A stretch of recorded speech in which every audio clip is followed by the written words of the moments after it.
महिला ಸರ್ಕಾರಿ ಪ್ರಥಮ ದರ್ಜೆ ಕಾಲೇಜು ಹಾಸನ. ನಾವು ಈ ದಿವಸ ವಿಶ್ವ ಮಾನವ ಆಚರಣೆಯನ್ನು ಮಾಡ್ತಾ ಇದ್ದೇವೆ. ನಿಜವಾಗ್ಲೂ ಕೂಡ ಈ ದಿನದ ಕಾರ್ಯಕ್ರಮ ಕನ್ನಡಿಗರಾದ ನಾವು ನೀವೆಲ್ಲರೂ ಕೂಡ ಹೆಮ್ಮೆ ಪಡಬೇಕಾಗಿರ್ತಕ್ಕಂಥ ಅತ್ಯಂತ ಸುದ್ದಿ. ನಮ್ಮಲ್ಲಿ ಒಂದು ಜನವಾಣಿ ಇದೆ. ಸಾವಿರಾರು ವರ್ಷಗಳ ಕಾಲ ಈ ಭೂಮಿ ತಾಯಿ ತಪಸ್ಸು ಮಾಡಿದ ಫಲದಿಂದಾಗಿ ಸತ್ಪುರುಷರು ಪುಣ್ಯವಂತರು ಹುಟ್ಟುತ್ತಾರೆ. ಹಾಗೆ ಈ ಕನ್ನಡ ನಾಡು ತಪಸ್ಸಿನ ಫಲದಿಂದ ರಸ ಋಷಿ ಜನಸಾಮಾನ್ಯರನ್ನ ಅತ್ಯಂತ ಪ್ರೀತಿಯಿಂದ ಕಂಡಂತಹ ದಾರ್ಶನಿಕ, ಎಲ್ಲರನ್ನೂ ತನ್ನಂತೆ ಬಗೆದಂತಹ ಚಿಂತಕ, ಇಡೀ ತನ್ನ ಸಾಹಿತ್ಯದ ಎಲ್ಲ ಪ್ರಕಾರದಲ್ಲಿಯೂ ಕೂಡ ಅಲಕ್ಷಿತ ಸಮುದಾಯಕ್ಕೆ ಒಳಗಾಗಿರುವ ನರ ಸಮುದಾಯದಲ್ಲಿ ಬಂದಂತಹ ಪಾತ್ರಧಾರಿಗಳನ್ನ ಕಥಾನಾಯಕರನ್ನಾಗಿ ಮಾಡಿಕೊಂಡಂತಹ ಮಹಾನ್ ಚೇತನ, ಇತಿಹಾಸದ ಕಾಲಗರ್ಭದಲ್ಲಿ ಮುಚ್ಚಿ ಹೋಗಿರತಕ್ಕಂಥ ಅನೇಕ ಪಾತ್ರಗಳಿಗೆ ಜೀವಕಲೆಯನ್ನು ತಂದುಕೊಟ್ಟಂತಹ ಪುಣ್ಯಾತ್ಮ, ನಮ್ಮ ನಿಮ್ಮೆಲ್ಲರ ಬದುಕಿಗೆ ಸದಾ ಆಶೀರ್ವಾದ ಮಾಡ್ತಾ ಇರತಕ್ಕಂತಹ ಈ ನಾಡಿನ ಅತ್ಯಂತ ಶ್ರೇಷ್ಠವಾದ ಲೇಖಕರು, ಕನ್ನಡ ಸಾಹಿತ್ಯಕ್ಕೆ ಜಾಗತಿಕ ಸಾಹಿತ್ಯದ ಹಿರಿಮೆಯನ್ನ ಘನತೆಯನ್ನ ತಂದುಕೊಟ್ಟಂತಹ ಮಹಾನ್ ಚೇತನ, ಪ್ರಪಂಚದ 10 ಸರ್ವಶ್ರೇಷ್ಠ ಕಾದಂಬರಿಗಳಲ್ಲಿ ಕನ್ನಡದ ಮಧುಮಗಳ ಕಾದಂಬರಿ ಪಡೆದರು. ಹಾಗಾಗಿ ವಿಶ್ವ ಮಾನ್ಯತೆಯನ್ನ ದೊರಕಿಸಿಕೊಟ್ಟಂತಹ, ಜಾಗತಿಕ ಮಟ್ಟದಲ್ಲಿ ಕನ್ನಡ ಸಾಹಿತ್ಯಕ್ಕೆ ತನ್ನದೇ ಆಗಿರತಕ್ಕಂತಹ ಒಂದು ಅಪೂರ್ವವಾದ ನೆಲೆಯನ್ನ ಒದಗಿಸಿಕೊಟ್ಟಂತಹ ಮಹಾನ್ ಚೇತನ ಪುಟ್ಟಪ್ಪ ಅವರ 116ನೇ ಜನ್ಮದಿನವನ್ನು ಇವತ್ತು ನಾವು ಆಚರಿಸ್ತೇವೆ. ನಾವು ಅದನ್ನು ಬಹಳ ಮುಖ್ಯವಾಗಿ ಯಾಕೆ ನೆನಪು ಮಾಡ್ಕೊಳ್ತೀವಿ ಅಂದ್ರೆ,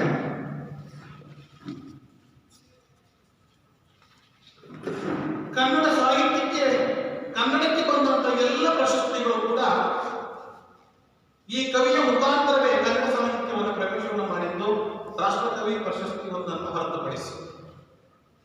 ಹಾಗಾಗಿ ಅಂತಹ ಮಹನೀಯರ, ದಾರ್ಶನಿಕರ, ಚಿಂತಕರ, ಜಾಗತಿಕ ಸಾಹಿತ್ಯ ಆಗಿರತಕ್ಕಂತಹ ಪುಟ್ಟಪ್ಪನವರ, ರಾಷ್ಟ್ರಕವಿ ಕುವೆಂಪುರವರ ಜನ್ಮದಿನವನ್ನ ಇವತ್ತು ನಮ್ಮ ಕಾಲೇಜಿನಲ್ಲಿ ಅತ್ಯಂತ ಸಂತೋಷದಿಂದ ನಮ್ಮ ಪ್ರಾಂಶುಪಾಲರಿಗಿದ ತಕ್ಷಣ ಒಂದೇ ಮಾತಿದೆ, ಅತ್ಯಂತ ವಿಜೃಂಭಣೆಯನ್ನು ಮಾಡಿ.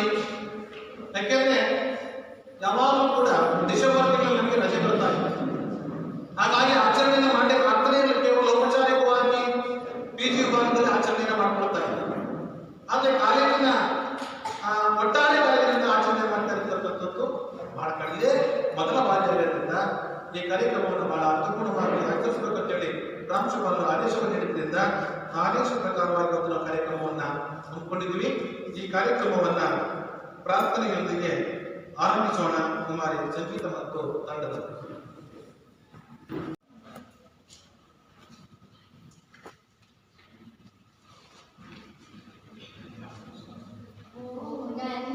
ಚೇತನ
ಪ್ರಾರ್ಥನೆ ನೆರವೇರಿಸಿಕೊಂಡಂಥ ಈ ಆತ್ಮೀಯರಿಗೆ ಧನ್ಯವಾದಗಳು.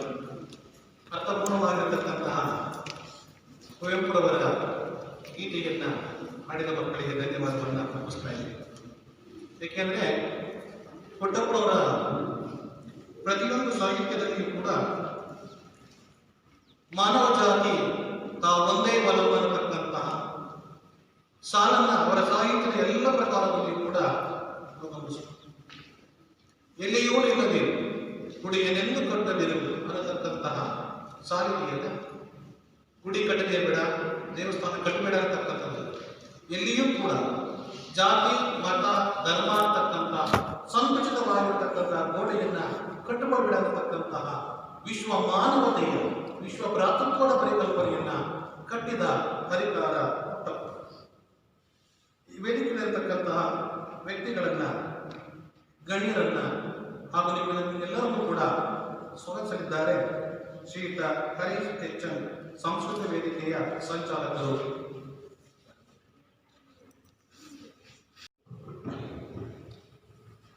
ಎಲ್ರಿಗೂ ನಮಸ್ಕಾರ.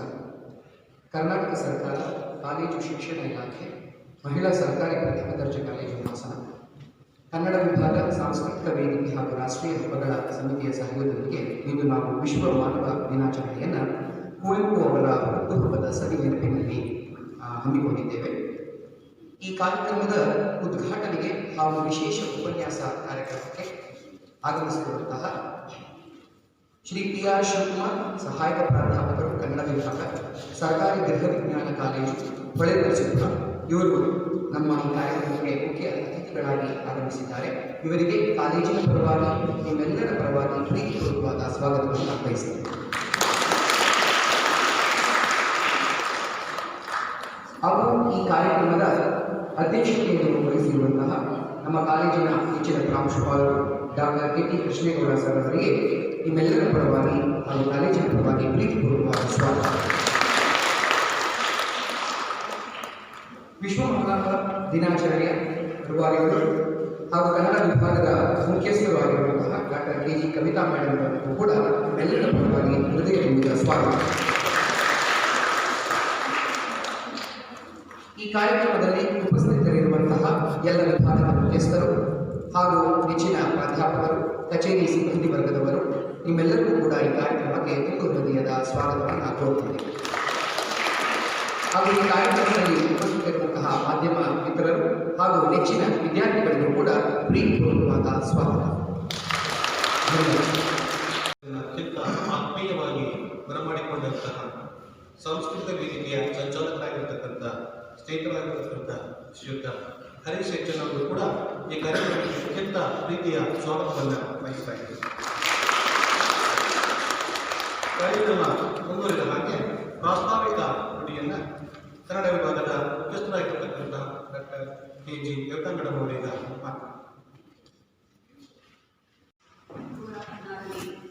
ವಿಶ್ವ ಮಾನವ ದಿನಾಚರಣೆ ಕುವೆಂಪು ಅವರ 116ನೇ ಹುಟ್ಟುಹಬ್ಬದ ದಿನಾಚರಣೆಯನ್ನು ವಿಶ್ವ ಮಾನವ ದಿನಾಚರಣೆಯಾಗಿ ನಾವು ಆಚರಿಸ್ತೇವೆ.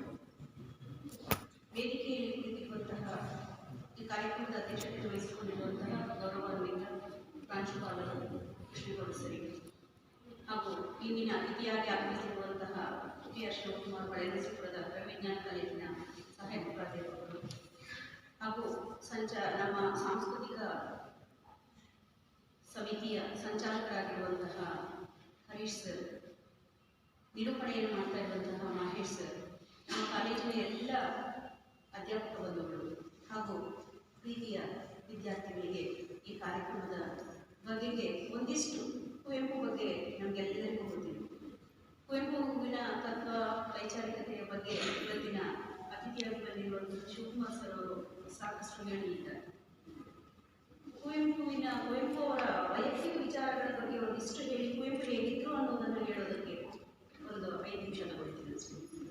ಕುವೆಂಪು ನಡೆ ಮತ್ತು ನುಡಿ ಎರಡೂ ಒಂದಾಗಿ ಬರ್ತದಂತು. ಹೇಗೆ ನಡ್ಕೊಳ್ತಿದ್ರೋ ಹಾಗೆ ನುಡಿತಾ ಇದ್ರು, ಏನು ನುಡಿತಾ ಇದ್ರೋ ಹಾಗೆ ನಡ್ಕೊಳ್ತಾರೆ. ಅವರು ಬರವಣಿಗೆಯನ್ನ ತಪಸ್ಸು ಅಥವಾ ಧ್ಯಾನ ಅಂತ ಅಂದುಕೊಂಡಂತಹ ಒಂದು ಘಟನೆಯನ್ನ ಪೂರ್ಣಚಂದ್ರ ತೇಜಸ್ವಿ, ಕನ್ನಡದ ಮಹಾನ್ ಲೇಖಕ, ಅವರ ಮಗ ಅವರ ಅಣ್ಣನ ನೆನಪುಗಳು ಅನ್ನುವಂತಹ ಒಂದು ಕೃತಿಯಲ್ಲಿ ಹೇಳ್ಕೊಳ್ತಾರೆ. ಒಂದ್ಸಾರಿ ಉದಯರವಿ, ಒಂಟಿಕೊಪ್ಪಲಿನ ಮೈಸೂರಿನ ಒಂಟಿಕೊಪ್ಪಲಿನ ಉದಯರವಿ ಕುವೆಂಪು ಅವರು ಜೀವಿಸಿದ್ದಂತಹ ಮನೆ. ಅಲ್ಲಿಗೆ ಒಂದು ಫೋನ್ ಬರುತ್ತೆ ಪೊಲೀಸ್ ಸ್ಟೇಷನಿಂದ. ಏನು ಅಂದರೆ, ನೀವು ಬರಬೇಕು, ನಿಮ್ಮ ಮನೆಯ ಸಾಮಾನುಗಳು ಪೊಲೀಸ್ ಸ್ಟೇಷನಲ್ಲಿದೆ. ಅವ್ರಿಗೆ ಆಶ್ಚರ್ಯ ಆಗುತ್ತೆ, ನಾವೇನು ನಿಮಗೆ ಕಂಪ್ಲೇಂಟ್ ಕೊಟ್ಟಿರಲಿಲ್ಲ, ಇದೇನು ಹೊಸ ವಿಚಾರ ಅಂತ. ಇಲ್ಲ ಬನ್ನಿ, ಕದ್ದಿರುವಂತಹ ಕಳ್ಳ ನಿಮ್ಮನೆಯದೇ ಸಾಮಾನು ಅಂತ ಹೇಳ್ತಾ ಇದ್ದಾರೆ. ಸರಿ, ಹೇಮಾವತಿ ಅಮ್ಮ ಹಾಗೂ ತೇಜಸ್ವಿ ಅವರೆಲ್ಲ ಅಲ್ಲಿಗೆ ಹೋಗ್ತಾರೆ ಪೊಲೀಸ್ ಸ್ಟೇಷನಲ್ಲಿ. ಹೋದಾಗ ಟೇಬಲ್ ಮೇಲೆ, ಪೊಲೀಸ್ ಸ್ಟೇಷನ್ನ ಟೇಬಲ್ ಮೇಲೆ ಒಂದು ಬಟ್ಟೆಯಲ್ಲಿ ಸುತ್ತಿರುವಂತಹ ಒಂದಷ್ಟು ಸಾಮಾನುಗಳು, ಬೆಳ್ಳಿಯ ಸಾಮಾನುಗಳು, ದೇವರ ಸಾಮಾನುಗಳು, ಜೊತೆಗೆ ಒಬ್ಬ ಕಳ್ಳ ಅನಿಸ್ಕೊಂಡ ವ್ಯಕ್ತಿ ಇದ್ದಾರೆ. ಆಗ ಅವ್ರು ಕೇಳ್ತಾರೆ, ಏನು ಹೇಮಾವತಿಯಮ್ಮ ಕೇಳಿದಾಗ ಪೊಲೀಸ್ ಸ್ಟೇಷನ್ ಅವ್ರು ಹೇಳ್ತಾರೆ, ಪೊಲೀಸರು, ನಿಮ್ಮ ಮನೆಯಿಂದ ಕದ್ಕೊಂಡು ಬಂದಿರುವಂತಹ ದೇವರ ಸಾಮಾನು ಅಂತ ಇವ್ರು ಹೇಳ್ತಾ ಇದ್ದಾರೆ. ಆಗ ಅದನ್ನು ತೆಗೆದು ನೋಡಿದಾಗ, ಹೌದು ಹೌದು, ಇದೇ ನಮ್ದೇನೆ, ನಾವು ಒಂದು ವಾರದಿಂದ ಬಂದಿರಲಿಲ್ಲ, ಬೆಳಗಷ್ಟೇನೆ ನಾವು ಊರಿಂದ ಬಂದ್ವಿ, ನಮ್ಮನೆಯವರು ಇದ್ರು ಅಲ್ಲಿ. ಆದರೆ ಇದು ಯಾವಾಗ ಏನಾಯಿತು ನಮ್ಮನೆಯವರಿಗೂ ಗೊತ್ತಿಲ್ಲ ಅಂತ. ಸರಿ, ಅದೇ ಪೊಲೀಸ್ ವ್ಯಾನ್ನಲ್ಲಿ, ಜೀಪ್ನಲ್ಲಿ ಪೊಲೀಸರು, ಕಳ್ಳರು, ತೇಜಸ್ವಿ, ಹೇಮಾವತಿ ಅಮ್ಮ ಎಲ್ಲ ವಾಪಸ್ ಉದಯರವಿ ಮನೆಗೆ ಬರ್ತಾರೆ. ಅಲ್ಲಿಗೆ ಬಂದು ಒಳಗಿನ ಹಜಾರವನ್ನು ಪ್ರವೇಶಿಸಿ ಒಳಗಿನ ಕೋಣೆಯನ್ನು ಪ್ರವೇಶಿಸ್ತಾ ಇದ್ದಾಗಲೇ ಆ ಕಳ್ಳ ಹೇಳಿದ್ದಂತೆ, ಹೌದು ಹೌದು, ಈ ಮನುಷ್ಯ ಹೀಗೇನೆ ಕೂತಿದ್ರು ಅವತ್ತು, ಇವ್ರ ಮುಂದೆನೇ ನಾನೆಲ್ಲವನ್ನ ತಗೊಂಡು ಹೋದೆ. ಕುವೆಂಪು ಅವರು ಕಳ್ಳ ಅಲ್ಲಿಗೆ ಬಂದು ದೇವರ ಮನೆಯನ್ನ ಪ್ರವೇಶಿಸಿ ಅಲ್ಲಿರುವ ಬೆಳ್ಳಿ ಸಾಮಾನುಗಳನ್ನೆಲ್ಲ ಕಟ್ಕೊಂಡು ವಾಪಸ್ಸು ಬರುವಾಗಲೂ ಕುವೆಂಪು ಹಾಗೇ ಕೂತಿದ್ರು, ಬರಿತಾ ಇದ್ರು. ಕಳ್ಳ ಬಂದು ಎರಡನೇ ಸಾರಿ ಸಾಕ್ಷಿ ಹೇಳೋದಕ್ಕೆ ಬಂದಾಗಲೂ ಕುವೆಂಪು ಅದೇ ಧ್ಯಾನಸ್ಥ ಸ್ಥಿತಿಯಲ್ಲಿ ಬರೀತಾ ಇದ್ರು. ನಾನು ಯಾಕೆ ಇದನ್ನ ಹೇಳ್ತಾ ಇದ್ದೀನಿ ಅಂದ್ರೆ, ಬರವಣಿಗೆ ಅನ್ನೋದು ಒಂದು ತಪಸ್ಸು, ಧ್ಯಾನ ಅನ್ನುವ ರೀತಿಯಲ್ಲಿ ಅವರು ಬರೆದಿದ್ದರಿಂದಲೇ ಅವರಿಗೆ ಮಹಾಕಾವ್ಯದಂತಹ ಶ್ರೀರಾಮಾಯಣ ದರ್ಶನಂ ಅನ್ನುವಂತಹ ಮಹಾಕಾವ್ಯವನ್ನು ರಚಿಸುವುದಕ್ಕೆ ಸಾಧ್ಯ. ಅವರು ಶ್ರೀರಾಮಾಯಣ ದರ್ಶನಂ ಕಾವ್ಯವನ್ನು ಬರೀತಾ ಇದ್ದ ಸಂಜೆಯ ಹೊತ್ತಿನಲ್ಲಿ ಅವರ ಪ್ರೀತಿ ಪಾತ್ರಗಳಾದ ಗೌರವಾನ್ವಿತರಾದಂತಹ ಗುರುಗಳು ವೆಂಕಣ್ಣಯ್ಯನವರ ಜೊತೆಯಲ್ಲಿ ಕುಕ್ಕರಹಳ್ಳಿ ಕೆರೆ ಹತ್ರ ಹೋಗ್ತಾ ಇದ್ದಾರೆ. ವಾಕಿಂಗ್ ಹೋಗ್ತಾ ಇದ್ದಾಗ ಅವರಿಗೆ ಎದುರಾಗಿ ಬರುವಂತಹ ಅವರ ಗೆಳೆಯರು ಮತ್ತೊಬ್ಬರು ಹಿರಿಯರು ಕಂಡು, ಏನು ತುಂಬಾ ದಿವಸದಿಂದ ಕಾಣಲಿಲ್ಲ, ಎಲ್ಲಿ ಬರ್ತಾ ಇದ್ದೀರಾ ಅಂದ್ರೆ, ಅವರು ಕಿಷ್ಕಿಂಧ ನಗರದಿಂದ ಅಂತ ಹೇಳ್ತಾರೆ. ಅಂದ್ರೆ ಅವರು ಮೈಸೂರನ್ನ ಮರೆತು ಬಿಟ್ಟಿದ್ದಾರೆ. ಕಿಷ್ಕಿಂಧ ನಗರದ ವಿಚಾರಗಳನ್ನು ಸುಗ್ರೀವನೋ ವಾಲಿಯ ಬಗ್ಗೆ ಬರಿತಾ ಇದ್ರಲ್ಲ, ಅದರೊಳಗೆ ತನ್ಮಯರಾಗಿರ್ತಾರೆ. ಬಹುಶಃ ಅದರಿಂದಲೇ ಅವರಿಗೆ ಅಂತಹ ಒಂದು ಮಹಾಕಾವ್ಯವನ್ನು ಬರೆಯುವುದಕ್ಕೆ ಸಾಧ್ಯ ಆಯಿತು. ಅಂದ್ರೆ ಕಾವ್ಯ ಬೇರೆ, ಸಾಹಿತ್ಯ ಬೇರೆ, ನನ್ನ ಬದುಕು ಬೇರೆ ಅಂತ ಇರಲಿಲ್ಲ, ಅದನ್ನೇ ಉಸಿರಾಗಿ ಬರೆದಿದ್ದಂತಹವರು ಕುವೆಂಪು. ಮತ್ತೊಂದು ಘಟನೆಯನ್ನ ಹೇಳಿ ನಾನು ನಿಲ್ಲಿಸ್ತೀನಿ. ಪ್ರಾಸ್ತಾವಿಕ ಭಾಷೆಯ ಭಾಷಣ ಆಗಿದ್ದು ಕೂಡ ನಮ್ಮ ಮಹೇಶ್ ನಿರೂಪಣೆಯ ಸಂದರ್ಭದಲ್ಲಿ ಸಾಕಷ್ಟು ಮಾತುಗಳನ್ನ ಆಡ್ತಾರೆ, ಜೊತೆಗೆ ಶಿವಕುಮಾರ್ ಅವರು ಮಾತಾಡ್ತಾರೆ ಅನ್ನೋ ಕಾರಣಕ್ಕೆ ಮಾತು ಹೇಳ್ತಾ ಇದ್ದೀನಿ. ಕುವೆಂಪು ಅವರ ಬಗ್ಗೆ ಒಂದು ದೊಡ್ಡ ಆರೋಪ ಏನು ಅಂದ್ರೆ, ಅವರು ಬ್ರಾಹ್ಮಣ ವಿರೋಧಿ. ಖಂಡಿತ ಅಲ್ಲ, ಅವರು ಬ್ರಾಹ್ಮಣ ವಿರೋಧಿ ಆಗಿರಲಿಲ್ಲ, ಪುರೋಹಿತಶಾಹಿಯ ವಿರೋಧ ಇತ್ತು. ಅವರು ಬಹಳ ಹಿಂದೆ ಶ್ರೀರಂಗಪಟ್ಟಣದಲ್ಲಿ ವಿದ್ಯಾರ್ಥಿಗಳಿಗೆ ನಿರಂಕುಶಮತಿಗಳಾಗಿ ಅಂತ ಹೇಳಿ ಒಂದು ಭಾಷಣವನ್ನು ಮಾಡ್ತಾರೆ. ಅದನ್ನ ಮಾಡಿದ ಸಂದರ್ಭದಲ್ಲಿ ಅವರ ಬಗ್ಗೆ ಬಹುದೊಡ್ಡ ವಿದ್ವಾಂಸರು, ಅವರ ಹಿರಿಯ ಗುರುಗಳಾಗಿರುವಂತಹ ವೆಂಕಣ್ಣಯ್ಯನವರಿಗೆ ಆರೋಪ ಮಾಡ್ತಾರೆ. ನೋಡಿ, ಕುವೆಂಪು ಅವರು ನಿಮ್ಮ ಶಿಷ್ಯ ಇಂಥ ಮಾತುಗಳನ್ನು ಆಡ್ಬಿಟ್ಟಲ್ಲ, ವಿದ್ಯಾರ್ಥಿಗಳಿಗೆ ನಿರಂಕುಶಮತಿಗಳಾಗಿ ಅಂತ ಹೇಳ್ಬಿಟ್ಟಲ್ಲ, ನೋಡಿ ನೀವು ಪದೇ ಪದೇ ನಿಮ್ಮ ಶಿಷ್ಯನ ಬೇಡನ್ನು ತಟ್ಟಾನೇ ಇರ್ತಾನೆ, ಅದನ್ನು ಮಾಡಿದ್ದೇವೆ ನೋಡಿ. ವೆಂಕಣ್ಣಯ್ಯನವರು ಅವರು ಮಾತಾಡಿದಂತಹ ಭಾಷಣದ ಪತಿಯನ್ನು ತರಿಸಿಕೊಂಡು ನೋಡಿ ಹೇಳಿದ್ರಂತೆ, ಬಹುಶಃ ನನ್ನ ಮಗನಿಗಾದರೂ ಕೂಡ ನಾನು ಇದಕ್ಕಿಂತ ಒಳ್ಳೆಯ ಮಾತುಗಳನ್ನು ಹೇಳೋದಕ್ಕೆ ಸಾಧ್ಯ ಇಲ್ಲ, ತುಂಬಾ ಅದ್ಭುತವಾಗಿ ಮಾತಾಡಿದ್ದಾನೆ ಪುಟ್ಟಪ್ಪ ಅಂತ. ಯಾರು ಆರೋಪವನ್ನ ಮಾಡಿದ್ರು ಅದೇ ವಿದ್ವಾಂಸರ ಮಗ ಮುಂದೊಂದು ದಿವಸ, ಒಂದು 15-20 ವರ್ಷದ ಅವಧಿಯಲ್ಲಿ ಮೈಸೂರು ವಿಶ್ವವಿದ್ಯಾನಿಲಯದಲ್ಲಿ ಒಂದು ಪ್ರಾಧ್ಯಾಪಕ ಹುದ್ದೆಗೆ ಅವರು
ಹೋದಂಥ ಯೂನಿವರ್ಸಿಟಿ ಹುದ್ದೆಯನ್ನು ತಪ್ಪಿಸ್ಬಿಟ್ರಲ್ಲ ಅಂತೇಳಿ ಬೇಸರ ಮಾಡಿಕೊಂಡು ವಾರಗಟ್ಟಲೆ ಅವ್ರ ಮನೆಗೆ ಹೋಗಿಲ್ವ.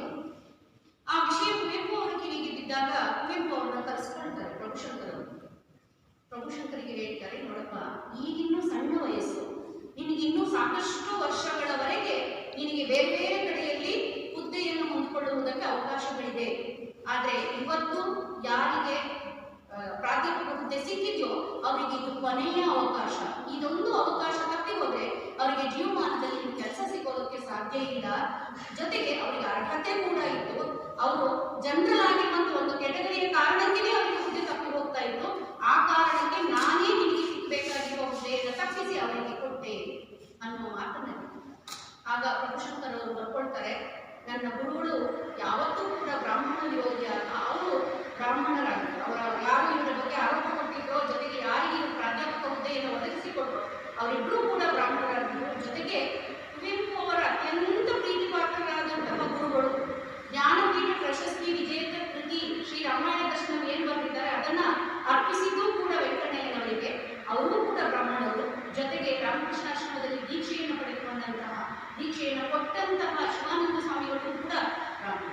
ಅವರು ಜಾತಿಯನ್ನ ಯಾವತ್ತೂ ದ್ವೇಷಿಸಲಿಲ್ಲ, ಬ್ರಾಹ್ಮಣತ್ವವನ್ನು ದ್ವೇಷಿಸಲಿಲ್ಲ. ಆದರೆ ಪುರೋಹಿತ ಶಾಹಿ ವ್ಯಕ್ತಿತ್ವವನ್ನು ಮಾತ್ರ ಅವರು ದ್ವೇಷಿಸುತ್ತಿದ್ರು ಅನ್ನುವಂತಹ ಮಾತನ್ನು ಹೇಳಿ ಕುವೆಂಪು ಬಗ್ಗೆ ಮಾತಾಡ್ತಾ ಇದ್ರೆ ಸಾಕಷ್ಟು ಮಾತುಗಳನ್ನು ಆಡ್ಬೋದು. ನಾವು ಕುವೆಂಪು ಬಗ್ಗೆ ಮಾತಾಡೋದು ಅಂದ್ರೆ ಕೂಡ ಆನೆಯನ್ನು ಮುಟ್ಟದ ಹಾಗೆ, ಎಲ್ಲೋ ಒಂದು ಕಡೆ ಆನೆಯ ಬಾಲವನ್ನು ಕಿವಿಯನ್ನು ಹೀಗೆ ತಟ್ಟಿ ಮುಟ್ಟಿ ಬಹುಶಃ ಆನೆ ಹೀಗಿದೆ ಅಂತ ಹೇಳ್ಬೋದಲ್ಲ, ಅಷ್ಟನ್ನ ನಾವು ಹೇಳುವ ಪ್ರಯತ್ನವನ್ನು ಮಾಡಿದ್ದೇನೆ. ಈ ವಿಶ್ವ ಮಾನವ ದಿನಾಚರಣೆಯ ಸಂದರ್ಭದಲ್ಲಿ ಕುವೆಂಪು ಅವರನ್ನ ನೆನಪಿಸಿಕೊಳ್ಳುವಂತಹ ಒಂದು ಅವಕಾಶವನ್ನು ನಮ್ಮ ಕಾಲೇಜು ನಮಗೆ ಒದಗಿಸಿಕೊಟ್ಟಿದೆ. ಜೊತೆಗೆ 1 ವರ್ಷಗಳ ನಂತರದಲ್ಲಿ ನಾವೆಲ್ಲ ಇಲ್ಲಿ ಸೇರ್ಕೊಂಡಿದ್ದೀವಿ ಅನ್ನೋದು ಕುವೆಂಪು ಅವರ ನೆಪದಲ್ಲಿ ಬಹಳ ಸಂತೋಷವನ್ನು ಕೊಡ್ತಾ ಇದೆ. ಅದರಿಂದ ಎಲ್ಲರೂ ಕೂಡ ಸಂತೋಷದಲ್ಲಿ ಭಾಗಿಗಳು ಅಂತ ಹೇಳ್ತಾ ಅವಕಾಶ ನೀಡಿದ ಎಲ್ಲರಿಗೂ ಕೂಡ ನುಡಿಯನ್ನು ನುಡಿದಂತಹ ಡಾಕ್ಟರ್ ಎಚ್ ವೇದಾ ಮೇಡಮ್ ಅವರಿಗೆ ಧನ್ಯವಾದ. ಕುವೆಂಪು ಅವರ ಬಗ್ಗೆ ಮಾತನಾಡುವ ಸಂದರ್ಭದಲ್ಲಿ 2 ಮಾತುಗಳನ್ನು ನಾವು ಉಲ್ಲೇಖಿಸ್ತಾರೆ. ಒಂದು ಮಾತನ್ನು ಸೇರಿಸಿ ಕಾರ್ಯಕ್ರಮವನ್ನು ಮುಂದುವರಿಸ್ತಾರೆ. ಏನಪ್ಪ ಅಂದರೆ ಪುಟ್ಟಪ್ಪನವರು ಬರವಣಿಗೆ ಕುರಿತಾಗ ಯಾಕೆ ಜ್ಞಾನಸ್ಥ ಸ್ಥಿತಿಯಲ್ಲಿ ಇರ್ತಿದ್ರು ಅಂದರೆ ಅವರ ಮೇಲೆ ವಿವೇಕಾನಂದರ ಗಾಢವಾಗಿರ್ತಕ್ಕಂಥ ಪ್ರಭಾವ. ವಿವೇಕಾನಂದರ ಬಾಲ್ಯದಲ್ಲಿ ಓದುವ ಸಂದರ್ಭದಲ್ಲಿ ಕುರಿತಾಗ ಪಕ್ಕದಲ್ಲಿ ಒಂದು ಹಾವು ನಿಂತಿರುತ್ತೆ ಸ್ವಲ್ಪ, ಅದನ್ನು ಕಣ್ಣೆತ್ತಿಯೂ ಕೂಡ ಓದುತ್ತೆ. ಅಂದರೆ ವಿದ್ಯಾರ್ಥಿಗಳು ಓದುವಾಗ ಬರೆಯುವಾಗ ಒಂದು ಅನೇಕ ಚಿತ್ರದಿಂದ ಓದಬೇಕು ಅನ್ನೋದಕ್ಕೆ ಅವರನ್ನು ಸಾಕ್ಷಿಯಾಗಿರ್ತಾರೆ. ಅವ್ರ ಮನೆಗೆ ಬೇಕಾದಷ್ಟು ಜನ ಹೋಗಿ ಅವರು ಬೇಕು ಮನೆಗಳು ಇವ ಏನಿಗೆ ಬಹಳ ಬರುವ ಕಾರಣ ನಮ್ಮ ಮನೆಗೆ ಹೋಗಿ ಮಾತನಾಡ್ತಾರೆ. ನಾವು ಬಂದಿರೋ ಒಂದು ರಿಟೇಷನ್ ಕಾರ್ಡ್ ಕೂಡ ಬಂದಿದ್ದೀವಿ, ಅದನ್ನು ಒದಗಿಸಿಕೊಡ್ತೀವ ಅಂತ ಹೇಳಿ ಅನೇಕ ಅಪವಾದ ನೋಡ್ತೀವಿ. ಅವ್ರು ಕೇಳ್ತಾರೆ, ನಾನು 2 ನಿಮಿಷ ಜೊತೆ ಮಾತನಾಡಿದ್ರೆ ನಾನು 2 ವರ್ಷ ಮಹಾಕಾವ್ಯ ನಿಲ್ಲಿಸಬೇಕಾಗ್ತಿತ್ತು ಅಂತ ಮಾತು. ಅವ್ರ ಬರವಣಿಗೆ ಇನ್ವಾಲ್ವ್ ಆಗ್ತಾ ಇದ್ರು ಮಕ್ಕಳ ಅಂದರೆ ಒಂದ್ಸಲ ಗಂಡ ಹೆಂಡತಿ ಅವರ ಕುವೆಂಪು ಅವರ ಜೀವನದ ಸೆಲೆ, ಕುವೆಂಪು ಬರೆದಿರತಕ್ಕಂಥ ಎಲ್ಲ ಸಾಹಿತ್ಯದ ಪ್ರೇರಣೆ ಅವರ ಮಡದಿಯಾಗಿರ್ತಕ್ಕಂಥ ಏನಾಗುತ್ತೆ. ಇಡೀ ಕನ್ನಡ ಸಾಹಿತ್ಯದಲ್ಲಿ ಒಂದು ಮಹಿಳಾ ಮನಸ್ಸಿನ ಲೇಖಕರು ಇದ್ರೆ ಅದು ಪುಟ್ಟಪ್ಪ. ಇಡೀ ಕನ್ನಡ ಸಾಹಿತ್ಯದಲ್ಲಿ ಮೊಟ್ಟ ಮೊದಲ ಬಾರಿ ಹೆಣ್ಣು ಮಕ್ಕಳನ್ನ ಮನೆ ಮನೆ ತಪಸ್ವಿನಿಯರು ಕರೆದಂಥ ಮೊದಲ ಲೇಖಕ. ಅಲ್ಲಿ ಎಷ್ಟು ಇನ್ವಾಲ್ವ್ ಸಾಹಿತ್ಯ ರಚನೆ ಮಾಡ್ತಿದ್ರು ಅಂದರೆ ಹೇಮಾವತಿ ಮಕ್ಕಳು ಕುಳಿತಿರ್ತಾರೆ, ಇವರು ಅಯ್ಯೋ ಅಯ್ಯೋ ಅಯ್ಯಯ್ಯೋ ಅಂತಕ್ಕಂಥ ಮಕ್ಕಳ ಸಂತ ಓದಲು ಕಣೆ ಹೇಮಾವತಿ ಅಂತ ಬಿಡೋದು. ಅವ್ರು ಕೇಳ್ತಾರೆ, ಯಾರು ಈ ಅಂತಕ್ಕೆ ಯಾರು ಅಂತಕ್ಕೆ ಮಕ್ಕಳು ಯಾರು ಅಂದರೆ ಅವರು ಮದುಮಗಳ ಕಾಲಕ್ಕೆ ಬರತಕ್ಕಂಥ ಒಂದು ಪಾತ್ರ. ಕಾದಂಬರಿಯನ್ನು ಬರೆಯುವಾಗ ಆ ಪಾತ್ರ ಅಯ್ಯೋ ಬಹಳ ಕಷ್ಟಪಟ್ಟೆ ಉಳಿಸ್ಬೇಕು ಅಂತ ಆಗಿಲ್ಲ ಆ ಸಂಪೂರ್ಣ ಕೊಟ್ಟಿರ್ತೀವಿ. ಪಾಪ ಕ್ಷಣಕಾಲ ಏನಾಯಿತು ಯಾರು ಸಂಬಂಧಕ್ಕಂಥ ಈ ಥರದ ಅನೇಕ ಕಾಣಿಸುತ್ತೆ. ಈಗ ಕಾರ್ಯಕ್ರಮ ಮುಂದುವರಿದಾಗೆ ಕುವೆಂಪು ಹಿತಗಾಯನ ಕಾರ್ಯಕ್ರಮ ಮುಂದುವರಿಯುತ್ತದೆ. ಅದರಲ್ಲಿ ಮೊದಲಿಗೆ ಆಂಗ್ಲ ಭಾಷಾ ಸಹಾಯಕ ಪ್ರಾಧ್ಯಾಪಕರಾಗಿರ್ತಕ್ಕಂಥ ಶ್ರೀಮತಿ ವಿನೋತಾ ಮೇಡಮ್ ಅವರು ಈಗ ಕುವೆಂಪು ಹಿತಗಾಯನಕ್ಕೆ ಚಾಲನೆಯನ್ನು ನೀಡಿದರು.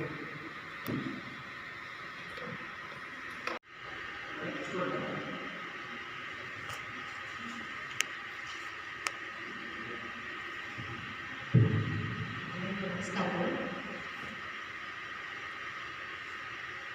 ಈ ಹಾಡನ್ನ ಆಗಬೇಕು ಅಂತ ಅಂದ್ಬಿಟ್ಟು ಕವಿತಾ ಮೇಡಮ್ ಹೇಳಿದಾಗ ತುಂಬ ಖುಷಿ ಆಯಿತು. ಯಾಕೆಂದರೆ this is one of my favourite songs. ನನಗೆ ತುಂಬ ಇಷ್ಟವಾದಂಥ ಹಾಡಾಗಿರೋದ್ರಿಂದ ಹಾಡೋದಕ್ಕೆ ಖುಷಿ ಅನಿಸುತ್ತೆ.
ಅವನೇ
ಆಸೀನರಾಗಿರುವಂತಹ ಕಾಲೇಜಿನ ಪ್ರಾಂಶುಪಾಲರು ಹಾಗೂ ನನ್ನ ಹಿರಿಯ ಸ್ನೇಹಿತರಾದಂತಹ ವಿಷಯಗಳ ಹಾಗೂ ನನ್ನ ವಿದ್ಯಾರ್ಥಿಗಳು ನನ್ನ 3 ವರ್ಷಗಳಿಗೆ ನನ್ನೊಳಗಿದ್ದ ಕನ್ನಡದ ಬೀಜಕ್ಕೆ ಒಂದು ಸಸ್ಯವಾಗಿ ಮರವಾಗಿ ಬೆಳೆಯಲಿಕ್ಕೆ ಪೋಷಿಸಿದಂತಹ ಗುರುಗಳಾದಂತಹ ಕೆ ಜಿ ಕವಿತಾ ಮೇಡಮ್ ಅವರೇ ಹಾಗೂ ಕಾಲೇಜಿನ ಸಾಂಸ್ಕೃತಿಕ ಸಂಚಾಲಕರಾದಂತಹ ಹರೀಶ್ ಸರ್ ಅವರೇ ಹಾಗೂ ಮುಂದೆ ಆಸೀನರಾಗಿರುವ ಹಾಗೂ ನಿರೂಪಣೆ ಮಾಡುತ್ತಿರುವ ಎಲ್ಲ ನನ್ನ ಸಹೋದ್ಯೋಗಿ ಗುರು ಸಮಾನ ಹಾಗೂ ಸ್ನೇಹಿತ ಸಮಾನರಾದಂತಹ ಸಹೋದ್ಯೋಗಿ ಮಿತ್ರರೇ ಹಾಗೂ ತುಂಬ ಪ್ರೀತಿಯಿಂದ ಕಾರ್ಯಕ್ರಮಕ್ಕೆ ಬಂದಿರುವ ಹಾಗೆ ಬರುವಂತೆ ಮಾಡಿರುವ ಅಥವಾ ಹೇಗೆ ಅಂತ ಹೇಳ್ಬೋದು ಹಿಡ್ಕೊಬಂದು ಕೂರಿಸಿರುವ ಕೂರಿಸಿರುವ ಕರೋನಾದ 20 ವರ್ಷದ ಕಡೆಯ ಕಾರ್ಯಕ್ರಮ ಇದು ಅಂತ ನಾವು ಭಾವಿಸ್ತಾ ಇದ್ದೀವಿ. ನಾಳೆ ನಾಡಿದ್ದು ಬಹುಶಃ ಯಾವ ಕಾರ್ಯಕ್ರಮಕ್ಕೂ ಆಗುವುದಿಲ್ಲ. ಕಡೆಯ ಕಾರ್ಯಕ್ರಮಕ್ಕೆ ನೀವು ಈ ಕುವೆಂಪು ವೇದಿಕೆಯಲ್ಲಿ ಸಾಕ್ಷಿ ಆಗ್ತಾ ಇದ್ದೀರಾ. ಕುವೆಂಪು ಸಭಾಂಗಣದಲ್ಲಿ ಇಡೀ ವಾತಾವರಣವೇ ಕುವೆಂಪುಮಯವಾಗಿದೆ. ಕುವೆಂಪುರವರ ಭಾವಚಿತ್ರ, ಈ ಸಭಾಂಗಣದ ಹೆಸರೇ ಕುವೆಂಪು ಸಭಾಂಗಣ. ನಮ್ಮ ಗುರುಗಳು ಸ್ನೇಹಿತರೆಲ್ಲ ಕುವೆಂಪು ಬಗ್ಗೆ ಒಂದಿಷ್ಟು ಮಾತನಾಡಿದರು. ಮೇಡಮ್ ತುಂಬ ಚೆನ್ನಾಗಿ ಹಾಡಾಡಿದರು. ಅನಿಕೇತನ ಗೀತೆ ಪ್ರಸ್ತುತಪಡಿಸಿದರು. ನಮ್ಮ ಈ ಕಾಲೇಜಲ್ಲಿಲ್ಲ, ಇಡೀ ಕರ್ನಾಟಕದಲ್ಲಿ ಇವತ್ತು ಎಲ್ಲರ ಮನೆಯಲ್ಲೂ ಅಥವಾ ಎಲ್ಲರ ಮನದಲ್ಲೂ ಕುವೆಂಪುರವರ ತತ್ವಗಳು, ಆದರ್ಶಗಳು, ಅವರ ಕುಟುಂಬ, ಅವರ ಬರಹದ ಬಗ್ಗೆ ಒಂದಿಷ್ಟು ಮಾತುಗಳು, ನುಡಿಗಳು ಆಡ್ತಾ ಇದ್ದೀವಿ. ಕುವೆಂಪು ಕನ್ನಡ ನವೋದಯದ ಒಂದು ರೀತಿಯ ಹಿಮಾಲಯ. ನಿಮಗೆ ಬಹುಶಃ ಹಿಮಾಲಯ ಅಂದರೆ ನಿಮ್ಮ ಕಣ್ಮುಂದೆ ಒಂದು ಕಲ್ಪನೆ ಬರ್ಬೋದು ಅನ್ಕೋತೇನೆ. ತುಂಬ ಎತ್ತರವಾದದ್ದು, ತುಂಬ ಬಿತ್ತರವಾದದ್ದು, ತುಂಬ ಭವ್ಯವಾದದ್ದು, ತುಂಬ ದಿವ್ಯವಾದದ್ದು, ತುಂಬ ಅದಮ್ಯವಾದದ್ದು. ಹಿಮಾಲಯಕ್ಕೆ ನೂರಾರು ಮುಖ, ನೂರಾರು ದಾರಿ, ನೂರಾರು ಮಟ್ಟಗಳು. ಒಂದೊಂದು ದಾರಿ ಹೋದರೆ ಹಿಮಾಲಯ ಒಂದೊಂದು ರೀತಿ ಕಾಣುತ್ತೆ, ಒಂದೊಂದು ಮಟ್ಟಕ್ಕೆ ಹೋದರೆ ಹಿಮಾಲಯ ಒಂದೊಂದು ರೀತಿ ಕಾಣುತ್ತೆ. ವಿರಹಿಗಳಿಗೆ, ವಿರಕ್ತರಿಗೆ, ವಿಜ್ಞಾನಿಗಳಿಗೆ, ವಿಚಾರವಂತರಿಗೆ, ಋಷಿಗಳಿಗೆ, ರಸಿಕರಿಗೆ, ಕವಿಗಳಿಗೆ ಹಿಮಾಲಯ ಒಂದೊಂದು ರೀತಿ ಕಾಣುತ್ತೆ. ಅವರವರ ಸಾಮರ್ಥ್ಯಕ್ಕೆ ತಕ್ಕಂತೆ ಅವರವರಿಗೆ ಅನುಭವಗಳಾಗುತ್ತೆ. ಹಿಮಾಲಯವನ್ನು ನೋಡಿದಾಗ ಕುವೆಂಪುನೂ ಆಗಿದೆ, ಒಂದು ರೀತಿ ದೊಡ್ಡ ಹಿಮಾಲಯ ಇದ್ದಾಗ. ಯಾವುದೋ ಒಂದು ಭಾಗವನ್ನು ಕುವೆಂಪುರವರ ಹಿಮಾಲಯದ ಯಾವುದೋ ಒಂದು ಭಾಗವನ್ನು ನೋಡಿ ಹಿಮಾಲಯದ ಸೌಂದರ್ಯವನ್ನು, ಗಾಂಭೀರ್ಯವನ್ನು ಯಾವ ರೀತಿ ಗ್ರಹಿಸಲಿಕ್ಕೆ ಸಾಧ್ಯ ಆಗೋದಿಲ್ವೋ ಹಾಗೆ ಕುವೆಂಪುರವರನ್ನ ಯಾವುದೋ ಒಂದು ಭಾಗ ನೋಡಿ ಇಡೀ ಕುವೆಂಪುರವರ ಸಾಹಿತ್ಯವನ್ನು ಗ್ರಹಿಸಲಿಕ್ಕೆ ಸಾಧ್ಯ ಆಗೋದಿಲ್ಲ. ಹಾಗೆ ನನಗೆ ಸಿಕ್ಕಿರೋ 25-30 ನಿಮಿಷದಲ್ಲಿ ಈ ಕುವೆಂಪುರನ್ನು ಮುಂದೆ ತರಲಿಕ್ಕೆ ಖಂಡಿತ ಸಾಧ್ಯ ಆಗೋದಿಲ್ಲ. ಕುವೆಂಪು ಬಗ್ಗೆ ಅದೆಷ್ಟೋ PhDಗಳು ಬಂದಿದೆ, ಕುವೆಂಪು ಬಗ್ಗೆ ಅದೆಷ್ಟೋ ಭಾಷಣಗಳಾಗಿದೆ, ಎಷ್ಟೋ ಗಂಟೆ ನಿರಂತರವಾಗಿ ಕುವೆಂಪು ಬಗ್ಗೆ ಕನ್ನಡ ಮಾತನಾಡ್ಬೋದು. ಹಾಗಾಗಿ ಕುವೆಂಪು ಬಗ್ಗೆ ಈ ಅವಧಿಯಲ್ಲಿ ಒಂದಿಷ್ಟು ನಿಮಗೆ ಇವತ್ತು ನಾನು ಹೇಳಲಿಕ್ಕೆ ಪ್ರಸ್ತುತಪಡಿಸಲಿಕ್ಕೆ ಇಷ್ಟಪಡ್ತೇನೆ. ಇಂದು ವಿಶ್ವ ಮಾನವ ದಿನ ಅಂತ ಆಚರಿಸ್ತಾ ಇದ್ದಾರೆ. ಕುವೆಂಪು ಒಂದು ಕಡೆ ಹೇಳ್ಕೊತಾರೆ, ಕಾಡಿನ ಕೊಡಲುದು, ಕಾಡಿನ ಕವಿನ, ನಾಡಿನ ಜನರೊಲಿದು ಆದಿಪ್ಪುದು ಅಂತ. ಅವ್ರು ಹುಟ್ಟಿದ್ದು, ಅವರ ಜೀವನ ಎಲ್ಲ ನಿಮಗೆ ಭವಿಷ್ಯ ಗೊತ್ತಿರುತ್ತೆ. ಮಕ್ಕಳೇ 1904 ಡಿಸೆಂಬರ್ 29ರಲ್ಲಿ ತಾಯಿ ಮನೆ ಚಿಕ್ಕಮಗಳೂರು ಜಿಲ್ಲೆ ಹಿರೇಗುಡಿಗೆ ತಿಳಿಸ್ತಾರೆ. ಬೆಳೆದೆಲ್ಲ ಕುಪ್ಪಳ್ಳಿಯಲ್ಲಿ. ಬಹುಶಃ ನೀವು ಕೆಲವರಲ್ಲಿ ಕುಪ್ಪಳ್ಳಿಯನ್ನು ನೋಡಿರ್ತೀರ ಅಂತ ನಾನು ಭಾವಿಸ್ತೇನೆ. ಒಂದೇ ಮನೆಗೆ ಒಂದು ಊರು ಮಲೆನಾಡಲ್ಲಿ. ಆ ಒಂದು ಚಿಕ್ಕ ಹಳ್ಳಿಯಲ್ಲಿ ಕುಪ್ಪಳ್ಳಿಯಲ್ಲಿ ಹುಟ್ಟಿದಂತಹ ಮಹಾಚೇತನ ಇವತ್ತು ವಿಶ್ವಮಾನವ ಸಂದೇಶವನ್ನು ಸಾರುತ್ತೆ. ಅಂದರೆ ಆ ಚೇತನಕ್ಕೆ ಇದ್ದಂತಹ, ಬೆಳೆದಂತಹ ವಾತಾವರಣ, ಸಿಕ್ಕಿದಂತಹ ಗುರುಗಳು, ಇದ್ದಂತಹ ಆಧ್ಯಾತ್ಮ ಶಕ್ತಿ ಯಾವ ರೀತಿ ರೂಪಗೊಳ್ತು ಅನ್ನೋದನ್ನು ನಾವು ಸ್ವಲ್ಪ ಗಮನಿಸ್ಬೋದು. ಕುವೆಂಪು ತೀರ್ಥಹಳ್ಳಿಯಲ್ಲಿ ಪ್ರಾಥಮಿಕ ಶಾಲೆಯನ್ನು ಮುಗಿಸ್ತಾರೆ. ಉಸುರದ ಕುಪ್ಪಳ್ಳಿಯಲ್ಲಿ ಪ್ರಾಥಮಿಕ ಶಾಲೆಯನ್ನು ಮುಗಿಸ್ತಾರೆ. ಅವತ್ತಲ್ಲಿ ಶಾಲೆ ಇರಲಿಲ್ಲ, ಮನೆಯ ಶಾಲೆ ಆಗಿರುತ್ತೆ. ಐಗಳು ಅಂತ ಆ ಗೌಡರ ಮನೆಯಲ್ಲಿ ಪಾಠ ಹೇಳ್ಕೊಳ್ಳಿಕ್ಕೆ ಅಂತ ಇಡೀ ಕುಟುಂಬವೇ ಬಂದಲ್ಲಿ ಪಾಠವನ್ನು ಹೇಳ್ಕೊಡ್ತಾ ಇರ್ತಾರೆ. ಜೊತೆಗೆ ಮನೆ ಕೆಲಸವನ್ನು ಮಾಡಿಕೊಂಡು 3-4 ಜನ ಐಗಳು ಗುರುಗಳು ಅವರಿಗೆ ಅಲ್ಲಿ ಪ್ರಾಥಮಿಕ ಮುಗಿಯುತ್ತೆ. ಮಾಧ್ಯಮಿಕ ಶಾಲೆಗೆ ತೀರ್ಥಹಳ್ಳಿಗೆ ಹೋಗ್ತಾರೆ. ಮುಖ್ಯವಾಗಿ ಗಮನಿಸಬೇಕಾದರೂ ತೀರ್ಥಹಳ್ಳಿಯಿಂದ ಮೈಸೂರಿಗೆ ಅವರು ಪ್ರೌಢಶಾಲೆಗೆ ಬರುವಂತಹದ್ದು. ನಮ್ಗೆ ಆಶ್ಚರ್ಯ ಆಗಬೇಕು ಮಕ್ಕಳೇ. ನಮ್ಮ ಸುತ್ತಮುತ್ತ ಎಲ್ಲೋ ಹಳ್ಳಿಯಲ್ಲಿರುವ ಹೆಣ್ಮಕ್ಳು ಹಾಸನಿಗೆ ಬರಲಿಕ್ಕೆ ಕಳಿಸ್ಬೇಕಲ್ಲ ಅಂತ ಎಷ್ಟೋ ಮಕ್ಕಳನ್ನ ಶಾಲೆ ಬಿಡಿಸೋದನ್ನ, ಕಾಲೇಜ್ ಬಿಡಿಸೋದನ್ನ ನಾವು ನೋಡ್ತೇವೆ. 1910-12 ಇಸ್ವಿಯಲ್ಲಿ ಬ್ರಿಟಿಷರು ಭಾರತದಲ್ಲಿದ್ದಂಥ ಕಾಲಘಟ್ಟದಲ್ಲಿ ಹುಬ್ಬಳ್ಳಿಯಿಂದ ಮೈಸೂರಿಗೆ ಓದಲಿಕ್ಕೆ ಕಳಿಸ್ತಾರೆ ಅಂತ ಆಶ್ಚರ್ಯ ಆಗಬೇಕು. ನಿಮ್ಮಲ್ಲಿ ಎಷ್ಟೋ ಜನ ಮೈಸೂರು ಓದಲಿಕ್ಕೆ ಆಸೆ ಪಟ್ಟು ನಿಮ್ಮನೆಯಲ್ಲಿ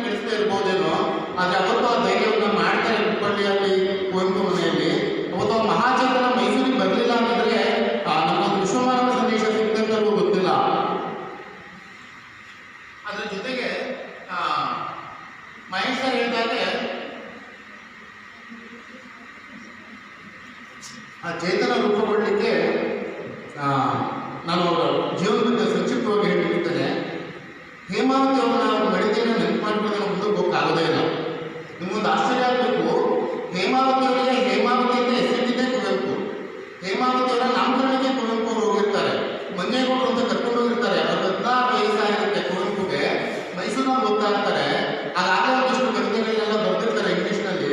ಆ ಸಂದರ್ಭದಲ್ಲಿ ನಾಮಕರಣ ಕರ್ಕೊಂಡು ಹೋದಾಗ ಪಾಪು ಒಂದು ಹೆಸರಿಡುವಂದಾಗ ಏನೋ ಕಾಳಮ್ಮ ಗೋಳಮ್ಮ ಅವತ್ತಿನ ಹೆಸರುಗಳನ್ನ ಇರ್ತಾರೆ ಅಂತ ಅನ್ಕೊಂಡಿದ್ರು ಅನ್ಸುತ್ತೆ. ಅವರು ಹೇಮಾವತಿ ಅಂತ ಹೆಸರಿಡ್ತಾರೆ. ನಮ್ಮೂರ ಪಕ್ಕ ಕರ್ಕೊಂಡು ಹೋಗೋ ನದಿ ಹೇಮಾವತಿ, ಚಿಕ್ಕಮಗಳೂರು ಜಿಲ್ಲೆಯಲ್ಲಿ ಹುಟ್ಟುವಂತ ನದಿ ಅದು ಹೇಮಾವತಿ. ಕುವೆಂಪು ಹೇಮಾವತಿ ಅಂತ ಹೆಸರಿಡ್ತಾರೆ.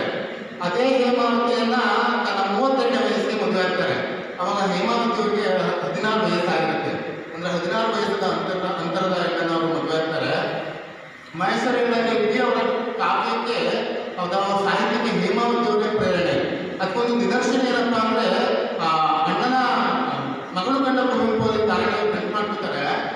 ಹೇಮಾವತಿ ಅವ್ರ ಸತ್ತ ಮೇಲೆ ಕುವೆಂಪು ಏನು ಬರಲೇ ಇಲ್ಲ ಅಂತೆ. ನಮ್ಗೆ ಆಶ್ಚರ್ಯ ಆಗ್ಬೇಕು. ಹೇಮಾವತಿ ಅವ್ರ ಸತ್ತ ಮೇಲೆ 12 ವರ್ಷ ಕುವೆಂಪು ಬದುಕಿರ್ತಾರೆ.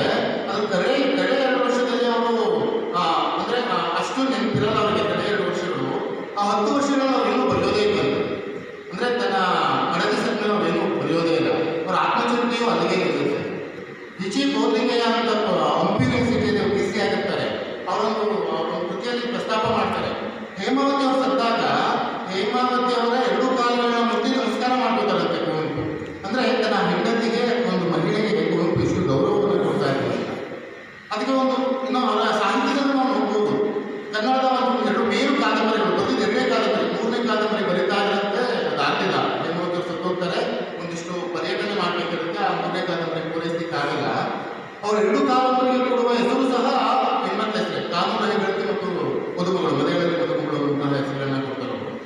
ಅದಕ್ಕಿಂತ ದೊಡ್ಡ ನಿದರ್ಶನ ಅವರು ಮಹಿಳೆಗೆ, ಹೆಣ್ಮಕ್ಳಿಗೆ ಕೊಟ್ಟಿದ್ದ ಗೌರವಕ್ಕೆ ನಮಗೆ ರಾಮಾಯಣ ಗೊತ್ತಿರುತ್ತೆ. ರಾಮಾಯಣದಲ್ಲಿ ರಾಮ ಸೀತೆಗೆ, ವಾಲ್ಮೀಕಿ ರಾಮಾಯಣದಲ್ಲಿ ರಾಮ ಸೀತೆಯನ್ನು ಅನುಮಾನಪಟ್ಟು ಅವಳ ಪಾತಿವ್ರತ್ಯವನ್ನು ಪರೀಕ್ಷೆ ಮಾಡಲಿಕ್ಕೆ ಬೆಂಕಿಗೆ ಹೋಗ್ತಾನಲ್ವಾ. ಅದೇ ಶ್ರೀರಾಮಾಯಣ ದರ್ಶನದಲ್ಲಿ ಕುವೆಂಪು ರಾಮನ ಜೊತೆಗೆ ಅಗ್ನಿ ಪ್ರವೇಶ ಮಾಡೋ ರೀತಿ ಚಿತ್ರಿಸ್ತಾರೆ. ರಾಮಾಯಣ ದರ್ಶನದಲ್ಲಿ ಸೀತೆ ಮತ್ತು ರಾಮ ಇಬ್ಬರು ಸಹ ಅಗ್ನಿ ಪ್ರವೇಶವನ್ನ ಮಾಡ್ತಾರೆ. ಅಂದ್ರೆ ಗಂಡಿಗೂ ಸಹ ಏನಷ್ಟೇ ಇದನ್ನ ಕೊಡ್ತಾರೆ, ಅಲ್ಲಿ ಪ್ರಾಶಸ್ತ್ಯವನ್ನ ಕೊಡ್ತಾರೆ. ಅಂದ್ರೆ ಶೋಷಣೆಗೆ ಒಳಪಡಿಸಲ್ಲ ಹೆಣ್ಣನ್ನು ಅನ್ನುವಂತಹ ರೀತಿಯಲ್ಲಿ. ಹಾಗೆ ಹೆಣ್ಣಿಗೂ ಒಂದು ಒಳ್ಳೆ ಸ್ಥಾನವನ್ನ ಕುವೆಂಪು ಅವರು ಕೊಟ್ಟಿದ್ರು. ಹಾಗೆ ಕುವೆಂಪು ಮೈಸೂರಿನಲ್ಲಿ ಮಹಾರಾಜ ಕಾಲೇಜಲ್ಲಿ ಓದಿ ಅಲ್ಲಿ ಪ್ರಾಧ್ಯಾಪಕರಾಗಿ, ಪ್ರಾಂಶುಪಾಲರಾಗಿ ನಾವೆಲ್ಲ ಕಲಿತಿರುವಂತಹ ಮೈಸೂರು ವಿಶ್ವವಿದ್ಯಾಲಯಕ್ಕೆ ಕುಲಪತಿಗಳಾಗಿರ್ತಾರೆ. ಅವತ್ತು ರಾಜರು ಇದ್ದಂತಹ ಕಾಲ. ಇವತ್ತು ರಾಜರು ಇವತ್ತು ಸಹ ನೀವು ಮೈಸೂರು ಕುಲಪತಿಗಳಿಗೆ ಮಹಾರಾಜ ಕಾಲೇಜ್ ಪಕ್ಕದಲ್ಲಿ ಒಂದು ದೊಡ್ಡ ಬಂಗಲೆಯನ್ನು ಕೊಡ್ತಾರೆ. ಆದರೆ ಕುವೆಂಪು ಆ ಬಂಗಲೆಯಲ್ಲಿ ಇರುವುದಿಲ್ಲ. ಅಲ್ಲಿ ಇರಬೇಕಾದ ಒಂದು ಮನುಷ್ಯರಲ್ಲ ಅಂತ ಹೇಳ್ತಾರೆ ಅವರು. ಅವರು ತಮ್ಮ ಪ್ರೀತಿಯಿಂದ ಕೆಡಿಸಿದ ಉದಯರವಿ ಮನೆಯಲ್ಲೇ ಇರ್ತಾರೆ. ನೀವು ಸಾಧ್ಯವಾದರೆ ಮೈಸೂರು ಬಂದರೆ ಉದಯರವಿ ಮನೆಯನ್ನ ಒಮ್ಮೆ ಹೋಗಿ ಬನ್ನಿ ಇರ್ತಾರೆ. ಮತ್ತು ಇನ್ನೊಂದು ಸಂದರ್ಭವನ್ನು ನಾವಿಲ್ಲಿ ನೆನಪು ಮಾಡ್ಕೋಬೇಕು ಅಂದರೆ, ಇವತ್ತು ಒಬ್ಬ ಯಾರೋ ರಾಜಕಾರಣಿ MLA ಅಥವಾ MP ಯಾರೋ ನಮ್ಮ ಹೆಸರು ಕರೆದ್ರೆ ನಮ್ಗೆ ಎಷ್ಟು ಸಂತೋಷ ಆಗುತ್ತೆ. ಅಥವಾ ನಮ್ಮನ್ನು ಅವ್ರೇನಾದ್ರು ಗುರುತಿಸಿದ್ರೆ ನಮ್ಮ ಕಂಡಿಡಿದ್ರು ಅಂತ. ಅವ್ರು ಕುವೆಂಪುವನ್ನ ಮಹಾರಾಜರು ಕರೀತಾರೆ. ನನ್ನ ಅರಮನೆಗೆ ಬಂದು ನನ್ನ ಮನೆಗೆ ಪಾಠ ಹೇಳ್ಕೊಡು, ನನಗೂ ಸ್ವಲ್ಪ ವಿಷಯದಲ್ಲಿ ಕಲಿದಿದ್ದಾರೆ ಅಂತ. ಆದರೆ ಕುವೆಂಪು ಹೋಗೋದಿಲ್ಲ. ಅದಕ್ಕಿಂತ ಪುಣ್ಯವಾದ ಕೆಲಸ ನನಗೆ ಇಲ್ಲಿದೆ ಅಂತ ಮಹಾರಾಜ ಕಾಲೇಜಲ್ಲಿ ಹುಡ್ಕೋತಾರೆ. ಇವತ್ತಿನ ಯಾರಾದ್ರು ನಮ್ಮಂತ ಯಾರಾದ್ರು ಉಪನ್ಯಾಸಕರಾಗಿದ್ರೆ ಓಡೋಗ್ತೇವೆ. ಆದರೆ ಕುವೆಂಪು ಅಂತಹ ಕೆಲಸವನ್ನು ನಾವು ಮಾಡೋದಿಲ್ಲ ಅವರು.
ಮುಖ್ಯ ಕಾರಣ ಕಸಿನ್ಸ್ ಅನ್ನುವಂತಹ ಮಹನೀಯ. ಆ ಮಹನೀಯನನ್ನು ನಾವು ಇವತ್ತು ನೆನಪು ಮಾಡ್ಕೋಬೇಕು. ಅವತ್ತು 1924ರಲ್ಲಿ ಕಸಿನ್ಸ್ ಏನಾದರೂ ಕುವೆಂಪು ಸಿಕ್ಕಿಲ್ಲ ಆಗಿದ್ರೆ ಇವತ್ತು ನಮಗೆ ಶ್ರೀರಾಮನ ದರ್ಶನಂತಹ ಒಂದು ಮೇರುಕೃತಿ ನಮ್ಗೆ ಸಿಗ್ತಾ ಇರ್ತೇನೋ, ಅಥವಾ ಕುವೆಂಪುಗೆ ನೊಬೆಲ್ ಬರ್ತಿರ್ತೇನೋ. ಕುವೆಂಪು ಇಂಗ್ಲೀಷ್ನಲ್ಲಿ ಬರ್ತಿದ್ರೆ ಕುವೆಂಪುಗೆ ನೊಬೆಲ್ ಸಿಗ್ತೈತೇನೋ ಗೊತ್ತಿಲ್ಲ. ಅವ್ರಿಗೆ ನೊಬೆಲ್ ಸಿಗ್ಲಿಲ್ಲ, ಆದರೂ ಸಹ ಕಸಿನ್ಸ್ ಇಂದಾಗಿ ಅವರು ನಮಗೆ ಕನ್ನಡದ ಗಂಧಮ್ಮ ಆಗಿ ನಮಗೆ ಸಿಕ್ಕಿದ್ದಾರೆ. ಸುಮಾರು 9 ಕೃತಿಗಳು, ಒಂದು ಮಹಾಕಾವ್ಯ, 2 ಕಾದಂಬರಿ, ಒಂದು ಖಂಡಕಾವ್ಯ, 32 ಕವನ ಸಂಕಲನ, 1 ಕಥಾ ಸಂಕಲನ, ಜೊತೆಗೆ ಒಂದು 12 ನಾಟಕ, 1 ಪ್ರಬಂಧ, 2 ಅನುವಾದ, ಶಿಶುಗೀತೆಗಳು. ಹೀಗೆ ಕನ್ನಡ ಸಾಹಿತ್ಯವನ್ನು ತುಂಬ ಸಮೃದ್ಧಗೊಳಿಸಿದಂತಹ ಮಹಾಚೇತನ ಅವರು. ಅವರ ಇಡೀ ಕಾವ್ಯವನ್ನು, ಇಡೀ ಸಾಹಿತ್ಯವನ್ನು ನಾನು ಮೊದಲೇ ಹೇಳಿದೆ, ಹಿಮಾಚಲದ ಹಾಗೆ ಯಾವುದೋ ಉನ್ಮುಖವನ್ನು ಒಂದಾಲಿಯನ್ನು ಕಂಡು ನಮಗೆ ಕಾಣಲ್ಲ. ಆಗ ಸಂಕ್ಷಿಪ್ತವಾಗಿ ನಾನು ಹೇಳಲಿಕ್ಕೆ ಇಷ್ಟಪಡ್ತೇನೆ. ಅವರ ವಿಶ್ವಮಾನವ ಸಂದೇಶ ಆಗಿರ್ಬೋದು, ಅಥವಾ ಅವರು ನಿರಂಕುಶಮತಿಯಾಗಿ ಅಂತಿದ್ದಿರ್ಬೋದು, ಅಥವಾ ಅವರು ಮೌಢ್ಯವನ್ನು ತೊಲಗಿಸಿ ಅವರ ಇಡೀ ಕಾವ್ಯದಲ್ಲಿ ನಾವು ನೋಡ್ಬೋದು. ಮೇಡಮ್ ಹೇಳಿದಾಗೆ ಬ್ರಾಹ್ಮಣರ ವಿರೋಧಿ ಆಗಿರಲಿಲ್ಲ, ಆದರೂ ಸಹ ಶೂದ್ರರ ಪರವಾಗಿ ಅವರು ಕಾವ್ಯವನ್ನು ರಚಿಸಿದ್ದನ್ನು ನೋಡ್ಬೋದು. ಅವರನ್ನು ಎಲ್ಲ ಕಾವ್ಯದಲ್ಲಿ ನೀವು ಮಲೆಗಳಲ್ಲಿ ಕುಟುಂಬಗಳು ಅಥವಾ ಕಾನೂನು ಹೆಗ್ಗಡತೆಯನ್ನು ನೋಡಿದರೆ ನಿಮಗೆ ಗೊತ್ತಾಗುತ್ತೆ. ಬರುವ ಪಾತ್ರಗಳು ಎಲ್ಲ ಮಲೆನಾಡಿನ ಶೂದ್ರ ಪಾತ್ರಗಳನ್ನೇ ಮುಖ್ಯ ನೆಲೆಯಲ್ಲಿ ತಂದು ನಿಲ್ಲಿಸ್ತಾರೆ. ಕರಿಸಿದ್ಧಾಂತ ಒಬ್ಬ ಒಂದು ಪಾತ್ರದ ಬಗ್ಗೆ ಒಂದು ನೀಳ್ಗತೆಯನ್ನೇ ಬರೀತಾರೆ ಅವರು. ಜೊತೆಗೆ ಗೊಬ್ಬರ ಅಂತ ಶೂದ್ರನನ್ನ ಗೊಬ್ಬರಕ್ಕೆ ಹೋಲಿಸಿ ಗೊಬ್ಬರದ ಮೇಲೆ ಕವಿತೆಯನ್ನು ಕಟ್ತಾರೆ. ಹೀರೆ ಹೂವು ಅಂತ ಯಾರು ಗಮನಿಸದ ಒಂದು ಹೀರೆ ಹೂವಿನ ಬಗ್ಗೆ ಅವರು ಕವಿತೆಯನ್ನು ಬರೀತಾರೆ. ಜಲಗಾರ ಅಂತ ಸಾಮಾನ್ಯವಾಗಿ ಮನುಷ್ಯನನ್ನ ದೇವರ ಮಟ್ಟಕ್ಕೆ ಏರಿಸೋದನ್ನ ನಾವು ನೋಡ್ತೇವೆ. ಜಲಗಾರದಲ್ಲಿ ಶಿವನನ್ನೇ ಜಲಗಾರನನ್ನಾಗಿ ಮಾಡ್ತಾರೆ. ಜಗದ ಜಲಗಾರ ಅಂತ ಕರೀತಾರೆ ಶಿವನನ್ನ. ಅಂದ್ರೆ ಜಲಗಾರ ಅಂದ್ರೆ ಕ್ಲೀನ್ ಮಾಡುವಂಥವ್ರು, ಜಗದ ಜಲಗಾರ ಅಂತ ಕರೀತಾರೆ. ಮಹೇಶ್ ಸರ್ ಹೇಳಿದಾಗೆ ಕುವೆಂಪು ಬಗ್ಗೆ ಒಂದು ಅಪವಾದ ಇರುತ್ತೆ. ಅಂದ್ರೆ ಕುವೆಂಪು ಯಾರನ್ನ ಮಾತಾಡ್ಸಲ್ಲ, ಜಾಸ್ತಿ ಜನರ ಜೊತೆ ಕರೆಯಲ್ಲ ಅಂತ. ಆದರೆ ಕುವೆಂಪು ಸತ್ತಾಗ ಉದಯರಲ್ಲಿಗೆ ಅವರ ಶವವನ್ನು ತಂದಂಥ ಸಂದರ್ಭದಲ್ಲಿ ಸಾವಿರಾರು ಜನ ಕುವೆಂಪು ದರ್ಶನ ಮಾಡಲಿಕ್ಕೆ ಬಂದಿರ್ತಾರಂತೆ. ಅದರಲ್ಲಿ ಜಲಗಾರರು ಸಹ ಇರ್ತಾರಂತೆ. ಬಹುಶಃ ಜಲಗಾರರು ಕುವೆಂಪುರವರ ಜಲಗಾರ ನಾಟಕವನ್ನು ಓದಿದ್ದಾರೋ ಅಥವಾ ನಾಟಕ ರೂಪದಲ್ಲಿ ನೋಡಿದ್ರೋ ಗೊತ್ತಿಲ್ಲ. ಆದರೆ ಅಂಥ ಪುಣ್ಯಾತ್ಮ ನಮ್ಮ ಬಗ್ಗೆಯೂ ಒಂದು ನಾಟಕವನ್ನು, ಕಾವ್ಯವನ್ನು ಅಥವಾ ಒಂದು ಸಾಹಿತ್ಯವನ್ನು ರಚನೆ ಮಾಡಿದ್ದಾರೆ ಅನ್ನೋದು ಅವರಿಗೆ ಗೊತ್ತಿರುತ್ತೆ. ಅವರು ಸಹ ಸಾಲಾಗಿ ಬಂದು ಕುವೆಂಪುರವರ ದರ್ಶನವನ್ನು ಮಾಡ್ಕೊಂಡು ಹೋಗ್ತಾರೆ. ಮೇಡಮ್ ಹೇಳಿದರೆ ಕುವೆಂಪು ನುಡಿದಂತೆ ನಡೆದವರು. ನಮ್ಮ ಬಹುತೇಕ ಮಂದಿ ನುಡಿಯೋದೊಂದು ನಡೆಯೋದೊಂದು ಬಹುಶಃ ಎಲ್ಲರೂ ಅನ್ಸುತ್ತೆ, ಗೊತ್ತಿಲ್ಲ. ಆದರೆ ಕುವೆಂಪು ಆಗಲ್ಲ. ಮಂತ್ರ ಮಾಂಗಲ್ಯವನ್ನು ಬೋಧಿಸ್ತಾರೆ.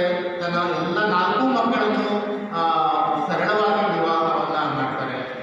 4 ಮಕ್ಕಳನ್ನು ಕನ್ನಡ ಮಾಧ್ಯಮದಲ್ಲಿ ಓದಿಸ್ತಾರೆ. ನಾವು ದೊಡ್ಡದಾಗಿ ಕನ್ನಡ ಮಾಧ್ಯಮ ಮಾತಾಡ್ತಾರೆ. ನಮ್ಮ ಮಕ್ಕಳನ್ನ ಒಂದು ವರ್ಷ ಕೊಟ್ಟು ಇಂಗ್ಲೀಷ್ ಮೀಡಿಯಂ ಸೇರಿಸಿರ್ತಾರೆ. ಅವ್ರು 4 ಮಕ್ಕಳನ್ನ ತೇಜಸ್ವಿಯಾದಿಯಲ್ಲಿ 4 ಮಕ್ಕಳನ್ನು ಕನ್ನಡ ಮಾಧ್ಯಮದಲ್ಲಿ ಓದಿಸ್ತಾರಂತೆ. 4 ಮಕ್ಕಳನ್ನು ಸರಳ ವಿವಾಹ, ಮಂತ್ರ ಮಾಂಗಲ್ಯ ಅಥವಾ ಸರಳ ವಿವಾಹದಲ್ಲಿ ಮದುವೆಯನ್ನು ಮಾಡ್ತಾರೆ. ಅಂದರೆ ಅವ್ರು ಹೇಗೆ ಬದುಕಿದ್ರು, ಹೇಗೆ ನುಡಿದಿದ್ರು ಹಾಗೆ ಬದುಕಿದ್ರು ಅಂತ ಕುವೆಂಪು. ಹಾಗೆ ಇವತ್ತು ವಿಶ್ವಮಾನವ ದಿನ ಆಗಿರೋದ್ರಿಂದ ಕುವೆಂಪು ಅವರ ವಿಶ್ವಮಾನವ ಬಗ್ಗೆ ಒಂದಿಷ್ಟು ಮಾತನಾಡ್ತೇನೆ. ಕುವೆಂಪು ಈ ವಿಶ್ವಮಾನವ ಸಂದೇಶವನ್ನು ಪುಸ್ತಕ ರೂಪದಲ್ಲಿ ತಂದಿದ್ದು 1981ರಲ್ಲಿ. ಕೊನೆಯ ದಿನೇ ಮತ್ತು ವಿಶ್ವಮಾನವ ಸಂದೇಶ ಅನ್ನೋ ಕಿರು ಹೊತ್ತಿಗೆಯಲ್ಲಿ ಈ ಸಂದೇಶವನ್ನು ಅವರು ಹೊರತರ್ತಾರೆ. ನಾನು ಮೊದಲೇ ಹೇಳಿದೆ 1982ರಲ್ಲಿ ಹೇಮಾವತಿ ಅವರು ಹೋಗ್ತಾರೆ.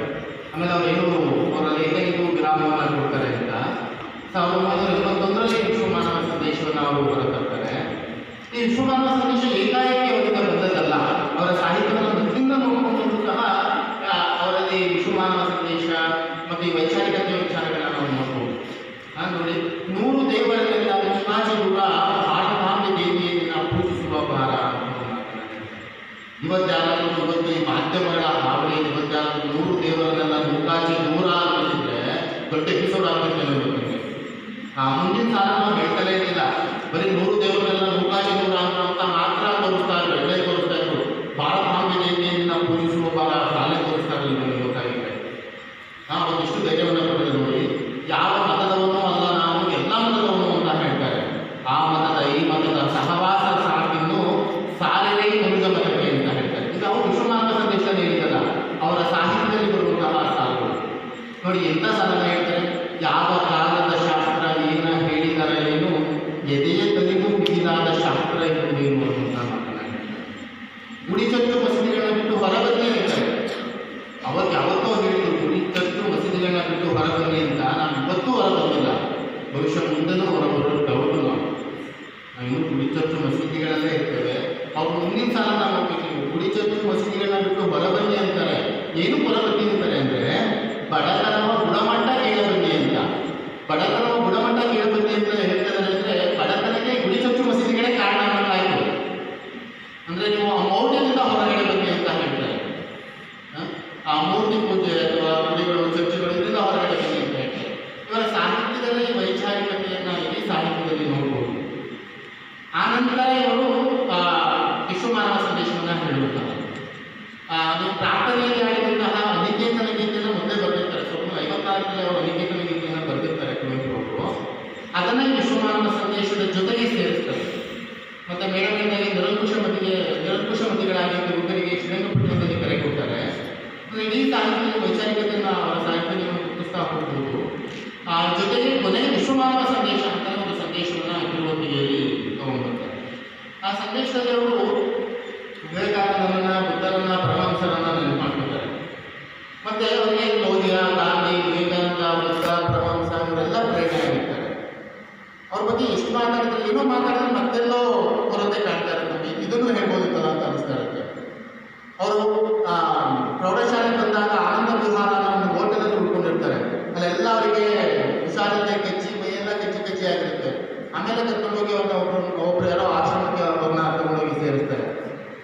ಸಾಯೋ ಸ್ಥಿತಿ ಇದ್ದವರು ಆಶ್ರಮಕ್ಕೆ ಹೋಗಿ ಅಲ್ಲಿ ಸ್ವಾಮೀಜಿಯವರಿಗೆ ಹಾಸ್ಪಿಟಲ್ಗೆ ಸೇರಿಸಿ ಅವ್ರು ಹುಷಾರಾಗ್ತಾರೆ. ಸಿಡುಗು ಬಂದಿರುತ್ತೆ ಅವರಿಗೆ.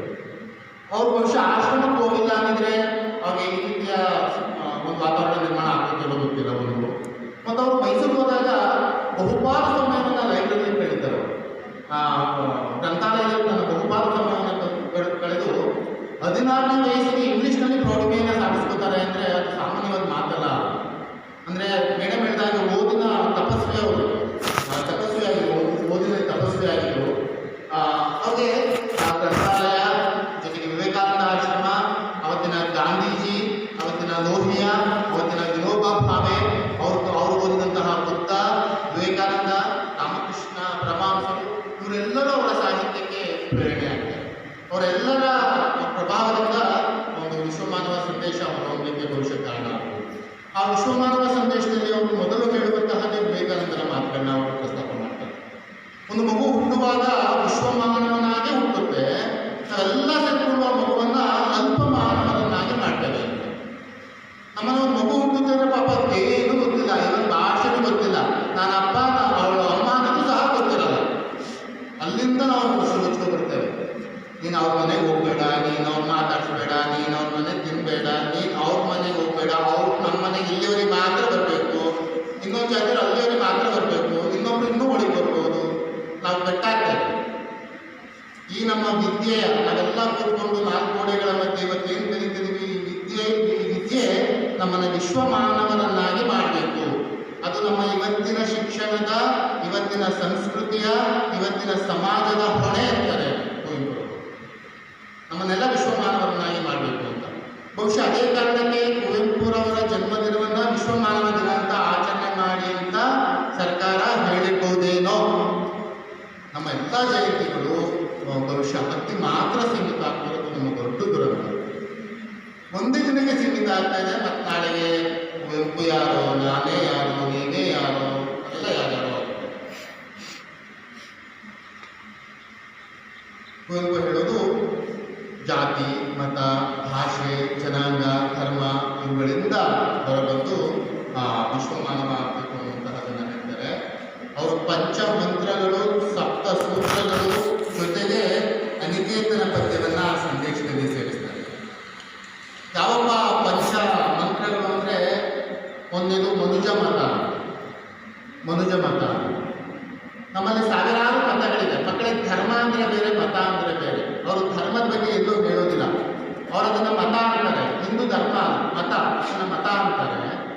ಅವ್ರು ಹೇಳ್ತಾರೆ ಜಗದ ಎಲ್ಲ ಮತಗಳು ಹೋಗಿ ಮನುಜ ಮತ ಸ್ಥಾಪನೆ ಆಗಬೇಕು ಅಂತ ಹೇಳ್ತಾರೆ. ನಾನೊಬ್ಬ ಮನುಜ ಅಂದರೆ ನನ್ನೊಂದು ಮತ, ನೀವೊಬ್ಬರು ಮನುಜ ನಿಮ್ಮದೊಂದು ಮತ, ಎಷ್ಟು ಜನ ಇದ್ದಾರೋ ಅಷ್ಟು ಮತ. ನಾವು ಮತದ ಹೆಸರಲ್ಲಿ ಗುಂಪನ್ನು ಕೊಡಬಾರ್ದು, ಎಲ್ಲ ಮತಗಳು ಗೊತ್ತಾಗಬೇಕು, ಮನುಜ ಮತ ಆಗಬೇಕು ಅಂತಾರೆ. ನನಗೇನು ಗೊತ್ತಿಲ್ಲ, ಭರವಸೆ ಅಂತೂ ಇಲ್ಲ. ಈ ಮತಗಳು ದೂರ ಆಗಿರೋ ನಿಜ ಮತ ಆಗ್ತದೋ ಗೊತ್ತಿಲ್ಲ. ವಿಶ್ವಪಥ ಆಗಬೇಕು ಅಂತಾರೆ ಎರಡನೇ ಸೂತ್ರದಲ್ಲಿ.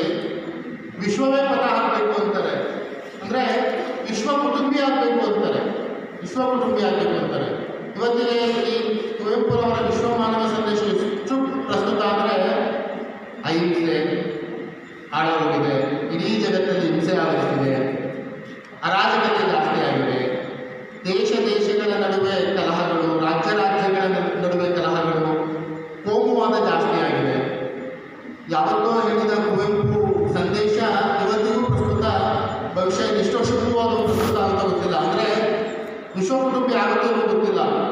ಆದರೆ ಅವರ ಎರಡನೇ ಸೂತ್ರದಲ್ಲಿ ವಿಶ್ವಪಥ ಅನ್ನೋದನ್ನು ಹೇಳ್ತಾರೆ. ಸರ್ವೋದಯ ಅಂತ ಹೇಳ್ತಾರೆ. ಸರ್ವರು ಸಹ ಉದಯ ಆಗಬೇಕು ಅಂತ, ಎಲ್ಲರೂ ಉದಯ ಆಗಬೇಕು. ಒಬ್ಬರ ಉದಯ, ಒಬ್ಬರ ಅಭಿವೃದ್ಧಿ ಅಲ್ಲ, ಸರ್ವರ ಅಭಿವೃದ್ಧಿ ಆಗಬೇಕು. ಅಸಮಾನತೆ ಹೋಗಬೇಕು, ಸಮಾನತೆ ಸ್ಥಾಪನೆ ಆಗಬೇಕು ಅಂತಹ ಸರ್ವೋದಯ ತತ್ವವನ್ನು ಹೇಳ್ತಾರೆ. ಜೊತೆಗೆ ಸಮನ್ವಯ ಅಂತಾರೆ. ಪರಸ್ಪರ ಸಿಡಿದು ಹೋಗೋದಲ್ಲ, ಎಲ್ಲರೂ ಒಂದಾಗಿ ಬಾಳುವುದು ಸಮನ್ವಯ, ಅಂತಹ ಸಮನ್ವಯವನ್ನು ಹೇಳ್ತಾರೆ. ಜೊತೆಗೆ ನಮ್ಮಲ್ಲಿರುವಂತಹ ಸಂಕುಚಿತ ಭಾವ ಹೋಗಬೇಕು, ನಮ್ಮಲ್ಲಿ ಒಂದು ಪೂರ್ಣ ದೃಷ್ಟಿ ಮಾಡಬೇಕು ಅನ್ನುವಂತಹ ಒಂದು ತತ್ವವನ್ನು ಹೇಳ್ತಾರೆ. ಈ 5 ಪಂಚ ಮಂತ್ರವನ್ನು ಅವರು ನಮಗೆ ವಿಶ್ವಮಾನವ ಸಂದೇಶದಲ್ಲಿ ಸಾಕ್ತಾರೆ. ಜೊತೆಗೆ ಸಪ್ತಸೂತ್ರಗಳನ್ನ ಹೇಳ್ತಾರೆ. ಆ ಸಪ್ತಸೂತ್ರಗಳು ಯಾವುದಪ್ಪ ಅಂದರೆ ಮನುಷ್ಯ ಜಾತಿ ತಾನು ಒಂದೇ ಬಲ. ಪಂಪ ಹೇಳಿದಂತಹ ಮಾತು ನಿರುಪಾಧಿಕವಾಗಿ ನಾವು ಸ್ವೀಕರಿಸಬೇಕು ಅಂತ. ಮನುಷ್ಯ ಜಾತಿ ತಾನು ಒಂದೇ ಬಲ ಅಂದರೆ ಈ ಮನುಷ್ಯ ಒಂದೇ ಜಾತಿ ಅಂತ. ಪಂಪ 10ನೇ ಶತಮಾನದಲ್ಲಿ ಮನುಷ್ಯ ಜಾತಿ ತಾನು ಒಂದೇ ಬಲ ಅಂತ ಹೇಳಿದ್ರು. ಬಸವಣ್ಣ 12ನೇ ಶತಮಾನದಲ್ಲೂ ಸಹ ಜಾತಿ ವ್ಯವಸ್ಥೆಯನ್ನು ವಿರೋಧಿಸಿದ್ರು. ಕುವೆಂಪು ಸಹ 20ನೇ ಶತಮಾನದಲ್ಲಿ ಮನುಷ್ಯ ಜಾತಿ ತಾನು ಒಂದೇ ಬಲ, ಮನುಜಮತ ಅನ್ನುವಂತಹ ವಿಷಯವನ್ನು ಪ್ರಸ್ತಾಪ ಮಾಡಿದರು. ನಾವಿನ್ನೂ ಅದರಿಂದ ಬದಲಾಗಿಲ್ಲ, ಅದರಿಂದ ಹೊರ ಬಂದಿಲ್ಲ. ಬಹುಶಃ ಬುದ್ಧನಿಂದ, ವಿವೇಕಾನಂದನಿಂದ, ಬಸವಣ್ಣನಿಂದ, ವಿವೇಕಾನಂದನಿಂದ, ಕುವೆಂಪುರವರಿಂದ ಇದೇ ತತ್ವ ಸಾರಿದ್ರು ಸಹ ನಾವು ಅದರಿಂದ ಹೊರಗಡೆ ಬರಲಿಕ್ಕೆ ಇನ್ನೂ ಸಾಧ್ಯ ಆಗಿಲ್ಲ. ಬಹುಶಃ ಹೊರಗಡೆ ಬರ್ತೀವೋ ಇರೋ ಅನ್ನೋದು ನನಗೆ ಗೊತ್ತಿಲ್ಲ. ಈ ವಿಶ್ವಮಾನವ ಸಂದೇಶ, ವಿಶ್ವ ಮಾನವ ದಿನ ಅಥವಾ ಕುವೆಂಪು ಸಂದೇಶ ಬರೀ ಭಾಷಣಕ್ಕೆ, ಬರೀ ಪಠ್ಯಕ್ಕೆ, ಬರೀ ಸಿಲೆಬಸ್ಗೆ, ಬರೀ ಎಕ್ಸಾಮ್ಗೆ, ಬರೀ ಓದೋದಕ್ಕೆ, ಬರೀ ಭಾಷಣ ಕೇಳೋದಕ್ಕೆ, ದೊಡ್ಡ ವೇದಿಕೆಗಳಲ್ಲಿ ವಿಶ್ವ ಮಾನವರಾಗಬೇಕು, ಮನುಜಮತವಾಗಬೇಕು, ವಿಶ್ವಮತವಾಗಬೇಕು, ಸಮನ್ವಯವಾಗಬೇಕು, ಸರ್ವೋದಯ ಆಗಬೇಕು ಅನ್ನೋದಕ್ಕೆ ಮಾತ್ರ ಸೀಮಿತ ಆಗುತ್ತೇನೋ ಅನಿಸುತ್ತೆ. ನಮ್ಮ ಇವತ್ತಿನ ಮನಸ್ಥಿತಿಗಳು, ಇವತ್ತಿನ ವಾತಾವರಣ, ಇವತ್ತಿನ ಸಮಾಜ, ಇವತ್ತಿನ ರಾಜಕಾರಣ, ಇವತ್ತಿನ ಸ್ಥಿತಿಗತಿಗಳು ಅದಕ್ಕೆ ಎಷ್ಟು ಪೂರಕವಾಗಿ ಕುವೆಂಪುಗೆ ಸ್ಪಂದಿಸುತ್ತೋ ಅನ್ನೋದು ನನಗಂತೂ ಅನುಮಾನವನ್ನು ಕಾಣುತ್ತೆ. ಕುವೆಂಪುರವರ ಸಪ್ತಸೂತ್ರದಲ್ಲಿ ಎರಡನೇದು ವರ್ಣಾಶ್ರಮ ಪದ್ಧತಿ ಹೋಗಬೇಕು ಅಂತ. ಅಂದರೆ ವರ್ಣಾಶ್ರಮ ಬರೀ ಹಿಂದೂವಿನಲ್ಲಿ ಅಲ್ಲ, ಅಂದರೆ ಬ್ರಾಹ್ಮಣ, ಕ್ಷತ್ರಿಯ, ವೈಶ್ಯ, ಶೂದ್ರ, ಹಿಂದೂವಿನಲ್ಲಿರುವ ಪಂಚಮ ಅನ್ನುವಂತಹ ವರ್ಣಾಶ್ರಮ ಅಲ್ಲ. ಕ್ಯಾಥೋಲಿಕ್, ಪ್ರಾಟೆಸ್ಟೆಂಟ್, ಸಿಖ್, ನಿರಹಂಕಾರಿ, ಶ್ವೇತಾಂಬರ, ದಿಗಂಬರ, ಮಹಾಯಾನ, ಹೀನಯಾನ ಎಲ್ಲ ವರ್ಣಾಶ್ರಮ ಪದ್ಧತಿಗಳು, ಎಲ್ಲ ಧರ್ಮದಲ್ಲಿರುವ ವರ್ಣಾಶ್ರಮ ಪದ್ಧತಿಗಳು ಹೋಗಬೇಕು ಅಂತ ಹೇಳ್ತಾರೆ. ಗೊತ್ತಿಲ್ಲ ಅದೇನಾದ್ರು ಅಂತ. ಎಲ್ಲ ದೇಶಗಳಲ್ಲಿ, ಎಲ್ಲ ಮತಗಳಲ್ಲಿರುವ ಜಾತಿ ಸಂಪೂರ್ಣವಾಗಿ ನಾಶ ಆಗಬೇಕು ಅಂತ ಹೇಳ್ತಾರೆ. ಸುಮ್ಮನೆ ಕಣ್ಮುಚ್ಕೊಂಡು ಯೋಚನೆ ಮಾಡಿ ಜಾತಿ ನಾಶವಾಗುತ್ತಾ ಅಂತ, ಖಂಡಿತ ನಾಶ ಆಗುತ್ತೆ. ಗೊತ್ತಿಲ್ಲ, ಆಗಬೇಕು ಅಂತಾರೆ, ಆಗಬೇಕು ಅಂತ ಬಯಸ್ತೇವೆ, ಭಾಷಣ ಮಾಡ್ತೇವೆ, ಓದ್ತೇವೆ, ಪಾಠ ಮಾಡ್ತೇವೆ, ಎಕ್ಸಾಮ್ ಬರೀತೇವೆ, ಕಲಿಸ್ತೇವೆ, ಗಂಟೆಗಟ್ಟಲೆ ಮಾತಾಡ್ತೇವೆ. ನಮಗೆ ಇಂಥ ದೊಡ್ಡ ದುರಂತ ಅಂದರೆ ಒಬ್ಬ ವ್ಯಕ್ತಿ ನಮ್ಮ ಎದುರುಗಡೆ ಬಂದ ತಕ್ಷಣ ನಮ್ಮ ತಲೆ ಒಳಗಡೆ ಬರೋ ಮೊದಲನೇ ಹೇಳಿಕೆ ಅಥವಾ ಯೋಚನೆ ಏನಪ್ಪ ಅಂದ್ರೆ ಯಾವ ಜಾತಿ ಇರ್ಬೋದು ಅದು. ಆಮೇಲೆ ಬೇರೆ ಒಬ್ಬ ವ್ಯಕ್ತಿ ಹೊಸದಾಗಿ ಪರಿಚಯ ಆದ ತಕ್ಷಣ ನಮ್ಮ ತಲೆ ಒಳಗಡೆ ಬರೋದು ಯಾವ ಜಾತಿ, ನಮ್ಮವನ, ಅವನ, ಇವನ, ನಮ್ಮವನ ಅಂದರೆ ಅದ್ರಲ್ಲಿ ಯಾರು ಅಂದರೆ ಅವ್ರು ನನಗೆ ಎಷ್ಟು ಫಿಸಿಕಲ್ ಡಿಸ್ಟೆನ್ಸಲ್ಲಿ, ಮೆಂಟಲ್ ಡಿಸ್ಟೆನ್ಸಲ್ಲಿ ಇರಬೇಕು ಅಂತ ನಾವು ಯೋಚನೆ ಮಾಡ್ತೇವೆ. ನಮ್ಮಲ್ಲಿ ಜಾತಿ ವ್ಯವಸ್ಥೆ ಹೋಗಬೇಕು ಅಂತ ಕುವೆಂಪು ಆದಿಯಾಗಿ ಎಲ್ಲ ದಾರ್ಶನಿಕರು ಸಾರಿ ಹೇಳಿದ್ರು. ಮತ್ತೆ ಗೊತ್ತಿಲ್ಲ ಅದೆಷ್ಟು ಹೋಗುತ್ತೋ. ಮತಪರವಾಗಿ ಆಧ್ಯಾತ್ಮಿಕತೆ ಇರಬೇಕು, ವೈಜ್ಞಾನಿಕ ತತ್ವ ಇರಬೇಕು ಅಂತ ಅವರು ಸಪ್ತಸೂತ್ರದಲ್ಲಿ ಹೇಳ್ತಾರೆ. ಕುವೆಂಪು ನವೋದಯ ಸಾಹಿತ್ಯಕ್ಕೆ ಪ್ರವೇಶ ಮಾಡಿದ ಕಾಲಘಟ್ಟ ಹೇಗಿತ್ತಪ್ಪ ಅಂದರೆ ಬ್ರಿಟಿಷರು ಭಾರತದಲ್ಲಿ ಇದ್ದರು, ಜೊತೆಗೆ ವೈಜ್ಞಾನಿಕವಾಗಿ ಪ್ರಗತಿಯನ್ನು ಪಡ್ಕೋತಾ ಇತ್ತು ಆ ಕಾಲಘಟ್ಟ. 20ನೇ ಶತಮಾನದ 3ನೇ ದಶಕ ವೈಜ್ಞಾನಿಕವಾಗಿ ಯಾವಾಗ ಪ್ರಗತಿಯಲ್ಲಿದ್ದಂತಹ ಸಂದರ್ಭ. ಅವರ ಎಲ್ಲ ಕಾರ್ಯದಲ್ಲೂ ಆ ವೈಜ್ಞಾನಿಕ ತತ್ವವನ್ನು ಹೇಳ್ತಾರೆ. ಮತ್ತು ಸಪ್ತಸೂತ್ರಗಳಲ್ಲಿ ಮತ, ಮನುಜಮತ, ಮತ, ವಿಶ್ವಮತ, ಮನುಷ್ಯ ವಿಶ್ವಮಾನವ ಅನ್ನುವಂತಹ ಸೇರಿಸ್ತಾರೆ. ಜೊತೆಗೆ ಮತ ಗುಂಪು ಕಟ್ಟಬಾರದು, ಯಾವ ಮತಕ್ಕೂ ಸೇರದೆ ತಾನು ಕಂಡುಕೊಳ್ಳುವ ತನ್ನದೇ ಒಂದು ಮತವನ್ನು ತಾನೇ ಒಂದು ಮತ ಆಗಬೇಕು, ಜಗತ್ತಲ್ಲಿ ಎಷ್ಟು ವ್ಯಕ್ತಿಗಳಿದ್ದಾರೋ ಅಷ್ಟೇ ಮತಗಳಾಗಬೇಕು ಅಂತ ಅವರು ಸಪ್ತಸೂತ್ರದಲ್ಲಿ ಹೇಳ್ತಾರೆ.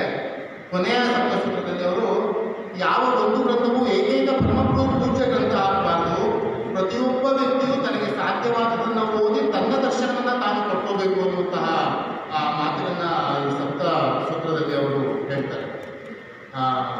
ತಾನು ಕಂಡುಕೊಂಡಿದ್ದನ್ನ ತಾನು ದರ್ಶನವನ್ನ ಮಾಡ್ಕೋಬೇಕು, ಎಲ್ಲ ಗ್ರಂಥಗಳನ್ನ ಓದಬೇಕು, ಯಾವ ಗ್ರಂಥದಲ್ಲಿ ಯಾವ ಅಂಶ ಅವನಿಗೆ ಪೂಜ್ಯಕ್ಕೆ ಅನಿಸುತ್ತೋ ಅದನ್ನ ತಾನು ಕಂಡ್ಕೋಬೇಕು ಅನ್ನುವಂತಹ ಒಂದು ಸಪ್ತ ಸೂತ್ರವನ್ನ ಹೇಳ್ತಾರೆ. ಇಷ್ಟು ಅವರ ವಿಶ್ವಮಾನವ ಸಂದೇಶದ ಸಾರಾಂಶ. ಆ ವಿಶ್ವಮಾನವ ಸಂದೇಶವನ್ನ ಇವತ್ತು ಕೇಳಿದ್ದೇವೆ ಅಥವಾ ಇವಾಗ ಓದ್ತೇವೆ. ಇವತ್ತಿನ ದಿನಪತ್ರಿಕೆಗಳು ಅಥವಾ ನಾಳೆಯ ದಿನಪತ್ರಿಕೆಗಳು ಇವತ್ತಿನ ಕಾರ್ಯಕ್ರಮಗಳಲ್ಲಿ ಅದನ್ನು ಓದ್ತೇವೆ. ನಾಡಿಗೆ 31ನೇ ತಾರೀಕಿಗೆ ವಿಶ್ವಮಾನವ, ಮನುಜಮತ, ವಿಶ್ವಪಥ ಇವೆಲ್ಲ ಟೆಕ್ಸ್ಟಿನ ಒಂದು ಭಾಗವಾಗಿ ಮಾತ್ರ ಹೊಂದಿಕೊಂಡು ನಾವಾಗೆ ಇರ್ತೇವೆ.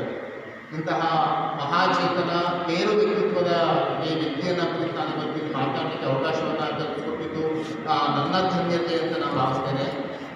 ಕುವೆಂಪುರವರ ಸಮಕಾಲೀನ ಕವಿ ಬೇಂದ್ರೆಯವರು, ಹೊರಕವಿ ಎನಿಸಿಕೊಂಡಂತಹ ಬೇಂದ್ರೆಯವರಿಂದ ಯುಗದ ಕವಿ, ಜಗದ ಕವಿ ಅಂತ ಒಪ್ಪಿಸಿಕೊಂಡಂತಹ ಮಹಾಚೇತನೆಯವರು. ಅವ್ರ ಬಗ್ಗೆ ಮಾತನಾಡ್ತಾ ಹೋದರೆ ಮೇಡಮ್ಗಳಾಗಿ ಆನೆ ಮುಟ್ಟಿದ ಹಾಗೆ ಯಾವುದೋ ಒಂದಾರವನ್ನು ಸ್ಪರ್ಶಿಸಿ ಹೊರಗಡೆ ಬಂದು ಅದೇ ಆನೆ ಅಂತ ಹೇಳಲಿಕ್ಕೆ ಆಗೋದಿಲ್ಲ. ಕುವೆಂಪುರವರನ್ನು ನೀವು ಹೆಚ್ಚೆಚ್ಚು ಓದಬೇಕಾಗುತ್ತೆ. ಓದುವಿನ ಮೂಲಕ ಕುವೆಂಪುರವನ್ನು ನೀವು ದಕ್ಕಿಸ್ಕೋಬಹುದು. ಮತ್ತು ಕುವೆಂಪುರವರ ಕೆಲವು ಕೃತಿಗಳು ರಂಗರೂಪದಲ್ಲೂ ಸಹ ಬಂದಿದೆ. ಈ ಕರೋನಾದ ಕರಿನೆರಳು ನಿಮ್ಮ ಕೈಗೆ ಒಂದು ಮೊಬೈಲನ್ನು ಕೊಡ್ತಿದೆ ಅಲ್ವಾ, ಆ ಮೊಬೈಲ್ನಲ್ಲಿ ಯೂಟ್ಯೂಬಲ್ಲಿ ಸರ್ಚ್ ಮಾಡಿದ್ರೆ ನಿಮಗೆ ಕುವೆಂಪುರವರ ಒಂದಿಷ್ಟು ಕೃತಿಗಳು, ಅವರ ಭಾಷಣಗಳು, ಅವರ ಬಗ್ಗೆ ಒಂದಿಷ್ಟು ವೈಚಾರಿಕ ಲೇಖನಗಳು ನಿಮಗೆ ಸಿಗುತ್ತೆ. ದಯಮಾಡಿ ಅದನ್ನು ಓದಿ. ಜೊತೆಗೆ ನೀವು ಮುಂದೆ ಬರುವ ಎಲ್ಲ ಪರೀಕ್ಷೆಗಳಲ್ಲೂ ಕುವೆಂಪು ಬಗ್ಗೆ ಒಂದಿಷ್ಟು ಪ್ರಶ್ನೆಗಳಿರುತ್ತೆ. ಹಾಗಾಗಿ ಕುವೆಂಪು ಬಗ್ಗೆ ಒಂದಿಷ್ಟು ಜಾಗರೂಕತೆಯಿಂದ ಸೂಕ್ಷ್ಮವಾಗಿ ಕುವೆಂಪು ಸಾಹಿತ್ಯವನ್ನು ಅರ್ಥ ಮಾಡ್ಕೊಳ್ಳಿ. ಕನ್ನಡ ಸಾಹಿತ್ಯಕ್ಕೆ ಮಹೇಶ್ ಸರ್ ಹೇಳಿದಾಗೆ ಮೊದಲ ಜ್ಞಾನಪೀಠ, ಮೊದಲ ಕೇಂದ್ರ ಸಾಹಿತ್ಯ ಅಕಾಡೆಮಿ, ಮೊದಲ ಪ್ರಥಮ ಪ್ರಶಸ್ತಿ, ಮೊದಲ ಕರ್ನಾಟಕ ರತ್ನ ಪ್ರಶಸ್ತಿ ಇವನ್ನೆಲ್ಲ ತಂದುಕೊಟ್ಟಿದ್ದು ನಮ್ಮ ಕುವೆಂಪುರವರು. ಮತ್ತಿನ್ನೊಂದು ಮಾತು ಹೇಳಬೇಕು ಅಂದರೆ ಕುವೆಂಪುರವರ ಶ್ರೇಷ್ಠ ಕೃತಿಗಳಲ್ಲಿ ಒಂದು ಅಂದರೆ ಅವರ ಮಗ ಪೂರ್ಣಚಂದ್ರ ತೇಜಸ್ವಿ ಅವರು. ಕನ್ನಡ ಸಾಹಿತ್ಯದಲ್ಲಿ ಇಬ್ಬರಿಗೇನೆ ಅಪ್ಪ ಮಕ್ಕಳಿಗೆ ಕೇಂದ್ರ ಸಾಹಿತ್ಯ ಅಕಾಡೆಮಿ ಪ್ರಶಸ್ತಿ ಬರುತ್ತೆ. ಒಂದು ಕುವೆಂಪು ಮತ್ತು ತೇಜಸ್ವಿ, ಒಂದು BGL ಸ್ವಾಮಿ ಮತ್ತು DVG ಅವರು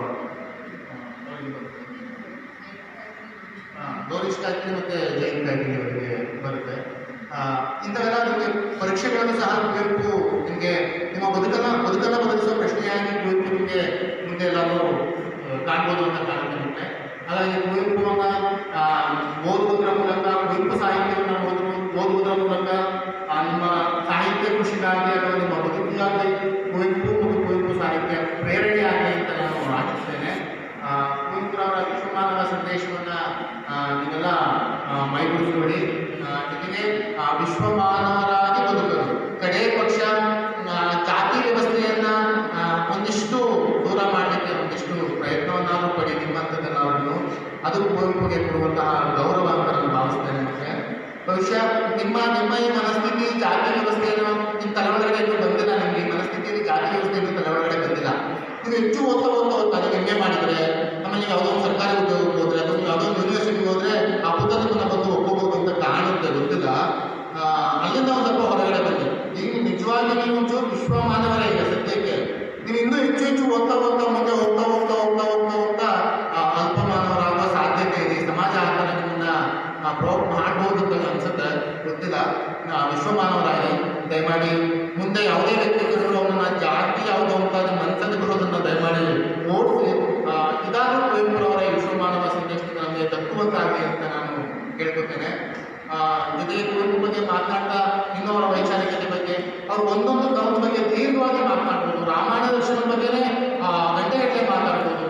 ಎಷ್ಟೋ ಅಲಕ್ಷಿತ ಪಾತ್ರಗಳನ್ನ ಮುನ್ನೆಲೆಗೆ ತರ್ತಾರೆ ಕುವೆಂಪು. ರಾಮಾಯಣದಲ್ಲಿ ಅಲಕ್ಷಿತವಾಗಿದ್ದಂತಹ ಮಂತರಿಗೆ ಸ್ಥಾನವನ್ನು ಕೊಡ್ತಾರೆ, ಅಹಲ್ಯೆಗೆ ಸ್ಥಾನವನ್ನು ಕೊಡ್ತಾರೆ, ರಾವಣನನ್ನ ನಾಯಕರನ್ನಾಗಿ ಮಾಡ್ಕೋತಾರೆ. ಅವರು ರಾಮಾಯಣದಲ್ಲಿ ಪ್ರತಿನಾಯಕನಾಗಿದ್ದವನ್ನ ನಾಯಕ ಮಾಡ್ಕೋತಾರೆ. ಹೀಗೆ ಏಕಲವ್ಯನ ಕುರಿತು ಬರೀತಾರೆ. ಏಕಲವ್ಯ ಗರಡಿಗೆ ಮಹೇಶ್ ಸರ್ ಭಾಷಣ ಮುಗಿಸ್ತಾರೆ ಅಂತ ನಿಂತಿದ್ರು, ಮತ್ತೆ ಗೊತ್ತಾಗ ಏಕಲವ್ಯ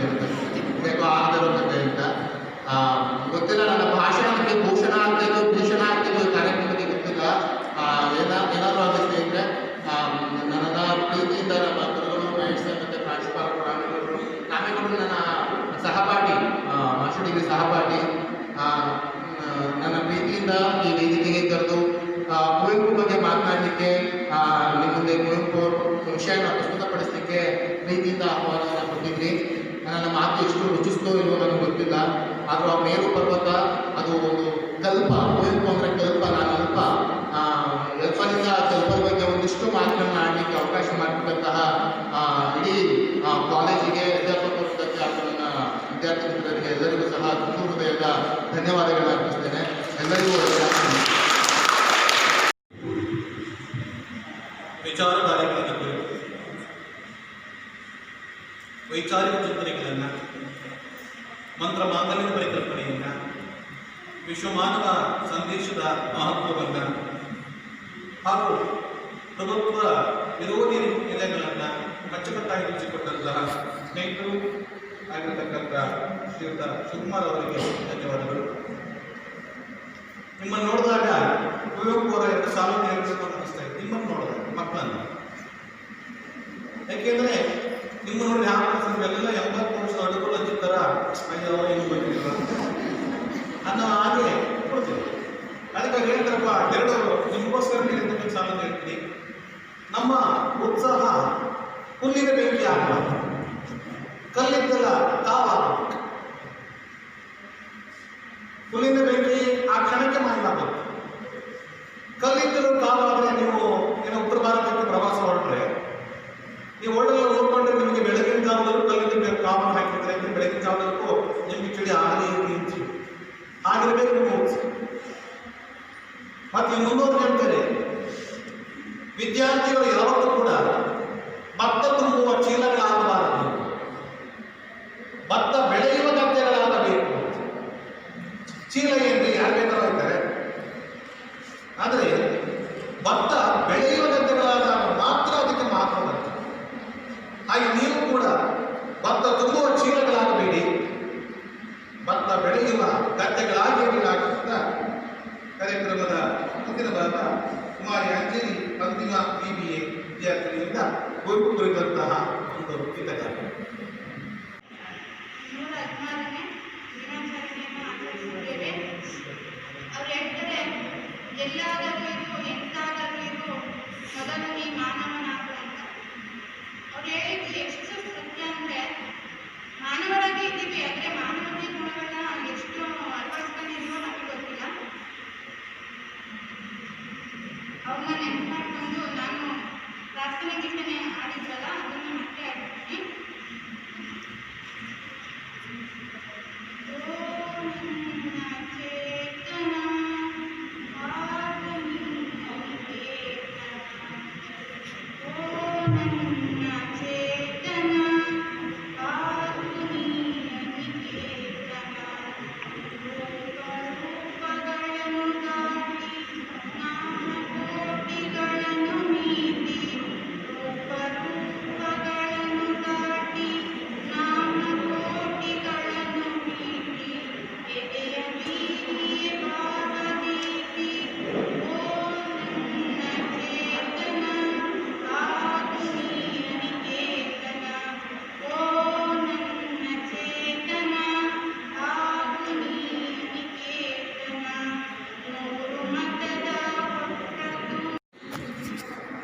ಎಲ್ಲರಿಗೂ ನನ್ನ ನಮಸ್ಕಾರಗಳು. ನಾನು ಕುವೆಂಪುರವರು ಬರೆದಿರುವ ಸ್ವರ್ಗವೇ ಭೂಮಿಯಲ್ಲಿ ಹಾಸವನ್ನು ಆಡುತ್ತಿದ್ದೇನೆ.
ಆಮೇಲೆ ಇದನ್ನು ಎಲ್ಲ ಜನರು ಬದುಕಿನ ಎಲ್ಲ ಜನರುಗಳಿಂದ ಮನುಷ್ಯರನ್ನು ಬಿಡುಗಡೆಗೊಳಿಸುವ ಸಾಧನವಾಗಿ ಬಳಸಿಕೊಂಡರು. ನಂತರ ಅವರ ಚಿಂತನೆಗಳ ಪ್ರಕಟವಾಗುವ ಒಂದು ರೀತಿಯ ಸಾಮರ್ಥ್ಯತೆಯಾದ ಒಂದು ಹೊಸ ಚಿಂತನೆಯ ಅಮರತೆಯಿಂದ ಹೊರತಾಗಿದೆ. ಇದರಿಂದಲೇ ಅವರನ್ನ ಆಧುನಿಕ ವೈಚಾರಿಕತೆಯ ಮೂಲ ಪುರುಷ ಅಂತ ಹೇಳಿದ್ದಾರೆ. ಇನ್ನು ಕುವೆಂಪು ಅವರು 1904 ಡಿಸೆಂಬರ್ 29ರಂದು ನಮ್ಮ ತಾಯಿಯ ಮನೆಯಾದ ಚಿಕ್ಕಮಗಳೂರು ಜಿಲ್ಲೆಯ ಕೊಪ್ಪ ತಾಲೂಕಿನ ಹಿರೇಕೊಡಿಗೆ ಎಂಬಲ್ಲಿ ಜನಿಸಿದ್ದಾರೆ. ಇವರು ಹುಬ್ಬಳ್ಳಿ, ಶಿವಮೊಗ್ಗ ಹಾಗೂ ಮೈಸೂರಿನಲ್ಲಿ ತಮ್ಮ ವಿದ್ಯಾಭ್ಯಾಸವನ್ನು ಮುಗಿಸಿದ್ದು ತಾವು ಓದಿದ ಅದೇ ಕಾಲೇಜು ವಿಶ್ವವಿದ್ಯಾನಿಲಯದಲ್ಲಿ ಅಧ್ಯಾಪಕರಾಗಿ, ಪ್ರಾಂಶುಪಾಲರಾಗಿ ಹಾಗೂ ಉಪಕುಲಪತಿಗಳಾಗಿ ಸೇವೆ ಸಲ್ಲಿಸಿದಂಥವರು. ಇನ್ನು ಕುವೆಂಪು ಅವರ ಸಾಹಿತ್ಯಿಕ ಬೆಳವಣಿಗೆಯನ್ನು ನೋಡಿದಾಗ ಅವರು ಮೊದಲು ಕಿಶೋರ ಚಂದ್ರಪಾಣಿ ಎಂಬ ಕಾವ್ಯನಾಮದಿಂದ ಇಂಗ್ಲಿಷ್ನಲ್ಲಿ ತಮ್ಮ ಕವನ ಸಂಕಲನಗಳನ್ನು ಪ್ರಕಟಿಸಿದ್ದು ದ ವೀನಸ್ ನ್ಯೂಸ್ ಇವರ ಮೊದಲ ಕವನ ಸಂಕಲನವಾಗಿದೆ. 1924ರಲ್ಲಿ ಅಮರನಾಥ ನಂತರ ಜೇಮ್ಸ್ ಕಜಿನ್ಸ್ ಅಂದರೆ ಮೈಸೂರು ವಿಶ್ವವಿದ್ಯಾನಿಲಯಕ್ಕೆ ಭೇಟಿ ನೀಡಿದಂತಹ ಜೇಮ್ಸ್ ಕಜಿನ್ಸ್ ಅವರ ಸೂಕ್ತ ಮಾರ್ಗದರ್ಶನದ ಮೇರೆಗೆ ಕುವೆಂಪು ಅವರ ಸಾಹಿತ್ಯಿಕ ಬರವಣಿಗೆಗಳು ಕನ್ನಡದ ಕಡೆಗೆ ವಾಲುವಂತಾಯಿತು. ಅಮರನ ಕಥೆ ಇವರ ಮೊದಲ ಕಥನ ಕವನವಾಗಿದ್ದು 1930ರಲ್ಲಿ ಕೊಡಲು ಮೊದಲ ಬಾರಿಗೆ ಪ್ರಕಟಗೊಂಡಂತಹ ಕವನ ಸಂಕಲನವಾಗಿದೆ. ಇವರು 20ಕ್ಕೂ ಹೆಚ್ಚು ಕವನ ಸಂಕಲನಗಳು, 14 ನಾಟಕಗಳು ಹಾಗೂ 2 ಮಹಾಕಾದಂಬರಿಗಳು, ಚಿತ್ರಾಂಗದ ಎಂಬ ಸಣ್ಣ ಕಾವ್ಯ ಹಾಗೂ ಶ್ರೀರಾಮಾಯಣ ದರ್ಶನ ಮಹಾಕಾವ್ಯ, ಹಾಗೆಯೇ ತಮ್ಮ ಆತ್ಮಚರಿತ್ರೆಯಾದಂತಹ ನೆನಪಿನ ದೋಣಿಯಲ್ಲಿ ಬರೆದಿದ್ದು ಬಹುಶಃ ಇವರು ಸಾಹಿತ್ಯದ ಎಲ್ಲ ಪ್ರಕಾರಗಳನ್ನು ತಮ್ಮ ಬರವಣಿಗೆಯನ್ನು ಬರೆದಿದ್ದಾರೆ ಎಂದು ಹೇಳಬಹುದು. ಇನ್ನು ಕುವೆಂಪು ಅವರ ಬರವಣಿಗೆ ಕಾಲಘಟ್ಟ ಹೇಗಿತ್ತಪ್ಪ ಅಂದರೆ ಒಂದು ಭಾರತವು ಬ್ರಿಟಿಷರ ವಸಾಹತುವಾಗಿದ್ದಂತಹ ಕಾಲಘಟ್ಟ. ವೈದಿಕ ಸಂಸ್ಕೃತಿ ಮತ್ತು ವಸಾಹತು ಸಂಸ್ಕೃತಿಗಳೆರಡೂ ಏಕಕಾಲಕ್ಕೆ ಮುಖಾಮುಖಿಯಾಗುತ್ತಿದ್ದಂತಹ ಕಾಲಘಟ್ಟ. ಪರಂಪರೆಯ ಪರೀಕ್ಷೆಗೆ ಒಳಗಾಗಿದ್ದರೂ ಸಹ ಸಾಮಾಜಿಕವಾಗಿ ಹಲವಾರು ಅಂದರೆ ಅಸ್ಪೃಶ್ಯತೆ ಇರ್ಬೋದು, ಜಾತಿ ಪದ್ಧತಿ ಇರ್ಬೋದು, ಎಲ್ಲವೂ ಸಹ ಸಮಾಜದಲ್ಲಿ ಇದ್ದವು. ಕೆಳವರ್ಗದ ಜನರ ಜೀವನ ತುಂಬ ಗರ್ಭವಾಗಿತ್ತು. ಇವೆಲ್ಲವರ ನಡುವೆ ಸಹ ಕುವೆಂಪು ಅವರ ಮೇಲೆ ಗಾಂಧೀಜಿ ಅವರ ಸರ್ವೋದಯ ತತ್ವ ಇರ್ಬೋದು, ಹಾಗೆ ವಿವೇಕಾನಂದರ ವಿಶ್ವಕತತ್ವ ಇರ್ಬೋದು, ಹಾಗೆ ಲೋಹಿಯ ಆದರೆ ಪ್ರತಾಪ್ನವರು ಕೀರ್ತಿ ಶನಿ ತೊಲಗಾಚಲಿ ಇನ್ನೂ ನಿನ್ನ ಸಾಹಸ. ಯಾಕೆಂದರೆ ಕೀರ್ತಿ ಅಂತಕ್ಕಂಥ ಶನಿ ಅಂತ ಹೇಳಿದ್ರು. ಯಾಕೆಂದರೆ ನಮಗೆ ಬಂದ್ಕೊಂಡ್ರೆ ಅಯ್ಯೋ ಇನ್ನೊಂದು ಸಾಯ್ತಾರಪ್ಪ ಅಂತ ಬಯಸುವ ನಮ್ಮಂಥದ್ದಿದೆ. ಈ ಥರದ ಎಲ್ಲ ಪ್ರಶಸ್ತಿಗಳನ್ನು ಶನಿ ಅಂತ ಕರೆದು ಅದನ್ನು ತಿರಸ್ಕಾರವನ್ನು ಹೋಗ್ತಕ್ಕಂಥ ಆ ಕ್ಷೇತ್ರದ ವಿಚಾರವನ್ನು ಹಾಕಿ ಪ್ರಸ್ತಾಪ ಮಾಡೋದಕ್ಕೆ ನಾನು ಇಲ್ಲಿ ಉಲ್ಲೇಖವನ್ನು ಮಾಡಿದೆ. ಶಿವಕುಮಾರ್ ಸರ್ ಮಾತನಾಡುವಾಗ ಪ್ರಭುತ್ವದ ವಿರೋಧಿಗಳಾಗಿ ಕೆಲಸವನ್ನು ಮಾತನಾಡಿದಾಗ ನಿಜ ಎಷ್ಟು ಚೆನ್ನಾಗಿ ಹೇಳಿದ್ರೆ, ಕವಿಯೇ ಅರಸನ ಊಳಿಗದ ಮನೆ ರಾಜಪುತ್ರನ ಪಡಮಡಿ ಕರ್ತದನ ವಿದ್ಯಾರ್ಥಿ ರಾಜನ ಮಗ ಆಗಲಿ ಜಲಗಾರ ಮಗ ಆಗಲಿ ಎಲ್ಲರೂ ಕೂಡ ಒಂದೇ ರೀತಿಯಾಗಿರ್ತಕ್ಕಂಥ ಸಮಾನವಾದ ಸ್ಥಾನಮಾನವನ್ನು ಕೊಡಬೇಕು ಇರತಕ್ಕಂಥ ಆಶಯವನ್ನು ಹೊಂದಿದ ಸಮಾಜದ ಆಶಯವನ್ನು ಹೊಂದಿದಂಥ ಮಹಾನ್ ದಾರ್ಶನಿಕ ಪ್ರತಾಪ್ನವರು. ಈಗ ಅಧ್ಯಕ್ಷರ ನುಡಿ ಆದ ಮೇಲೆ ನಿಮ್ಮೆಲ್ಲರಿಗೂ ಕೂಡ ಸಿಹಿ ವಿತರಣೆಯನ್ನು ಮಾಡ್ತೇವೆ. ದಯಮಾಡಿ ಸಿಹಿಯನ್ನು ಸ್ವೀಕರಿಸಿ ಹೋಗ್ಬೇಕು ಅಂತ ಹೇಳಿ ತಮ್ಮಲ್ಲಿ ವಿನಂತಿಸಿಕೊಳ್ತಾ ಇದ್ದೀನಿ. ಈಗ ಸಂಗೀತ ಎರಡನೇ ಮುಗಿಸ್ತೀವಿ.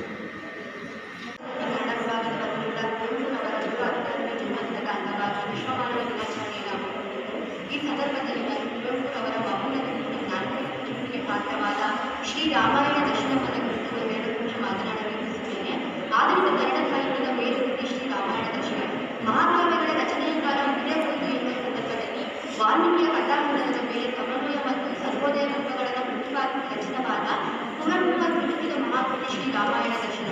ಅಯೋಧ್ಯೆ ಸಂಪುಟ, ಕಿಷ್ಕಿಂಧ ಸಂಪುಟ, ರಂಗ ಸಂಪುಟ ಮತ್ತು ಶ್ರೀ ಸಂಪುಟ ಎಂಬ 4 ಸಂಪುಟಗಳ ಅಡಿಯಲ್ಲಿ ವಿಸ್ತರಿಸಿರುವ ಒಟ್ಟು 50 ಸಂಪುಟಗಳಲ್ಲಿ 22,291 ಸಾಲುಗಳಲ್ಲಿ ಮಹಾಕಾವ್ಯವು ಅಡಕವಾಗಿದ್ದು 1949ರಲ್ಲಿ ಮೊದಲನೇ ಭಾಗ ಮತ್ತು 1951ರಲ್ಲಿ 2ನೇ ಭಾಗ ಪ್ರಕಟವಾಗಿ ನಂತರ 2ಕ್ಕೆ ಸೇರಿಸಲಾಯಿತು. ಇದುವರೆಗೆ ಸುಮಾರು 20ಕ್ಕೂ ಹೆಚ್ಚು ಬಾರಿ ಮರುಮುದ್ರಣಕ್ಕೆ ಒಳಗಾದ ಕೃತಿ ಶ್ರೀ ರಾಮಾಯಣ ದರ್ಶನ. ಆಧುನಿಕ ಕನ್ನಡ ಸಾಹಿತ್ಯದ ಲೇಖಕರಲ್ಲಿ ಕುವೆಂಪು ಅಗ್ರಮಾನ್ಯರು. ಅವರು ಸಮಕಾಲೀನ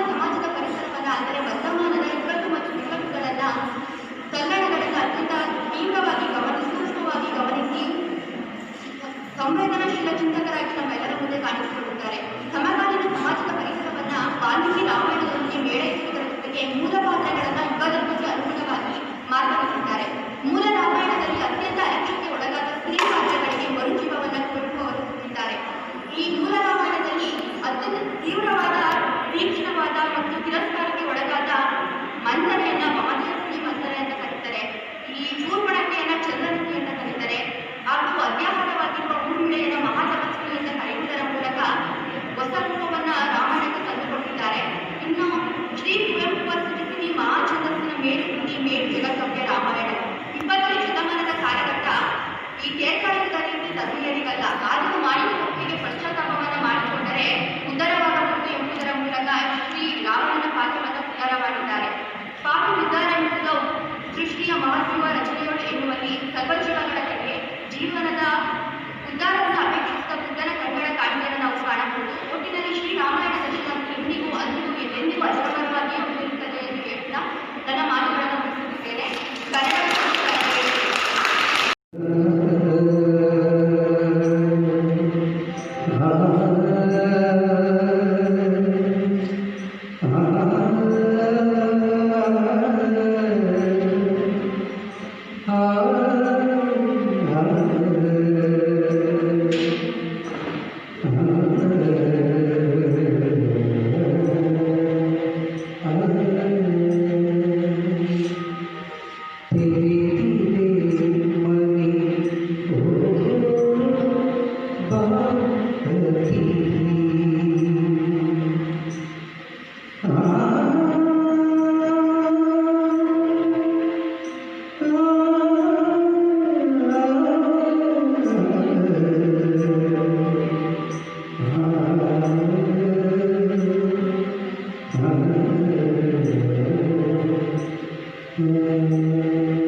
ಗಡಗಾಗಿ ಬಾಳಾಗಿ ಶಿರಿಯಾಗಿ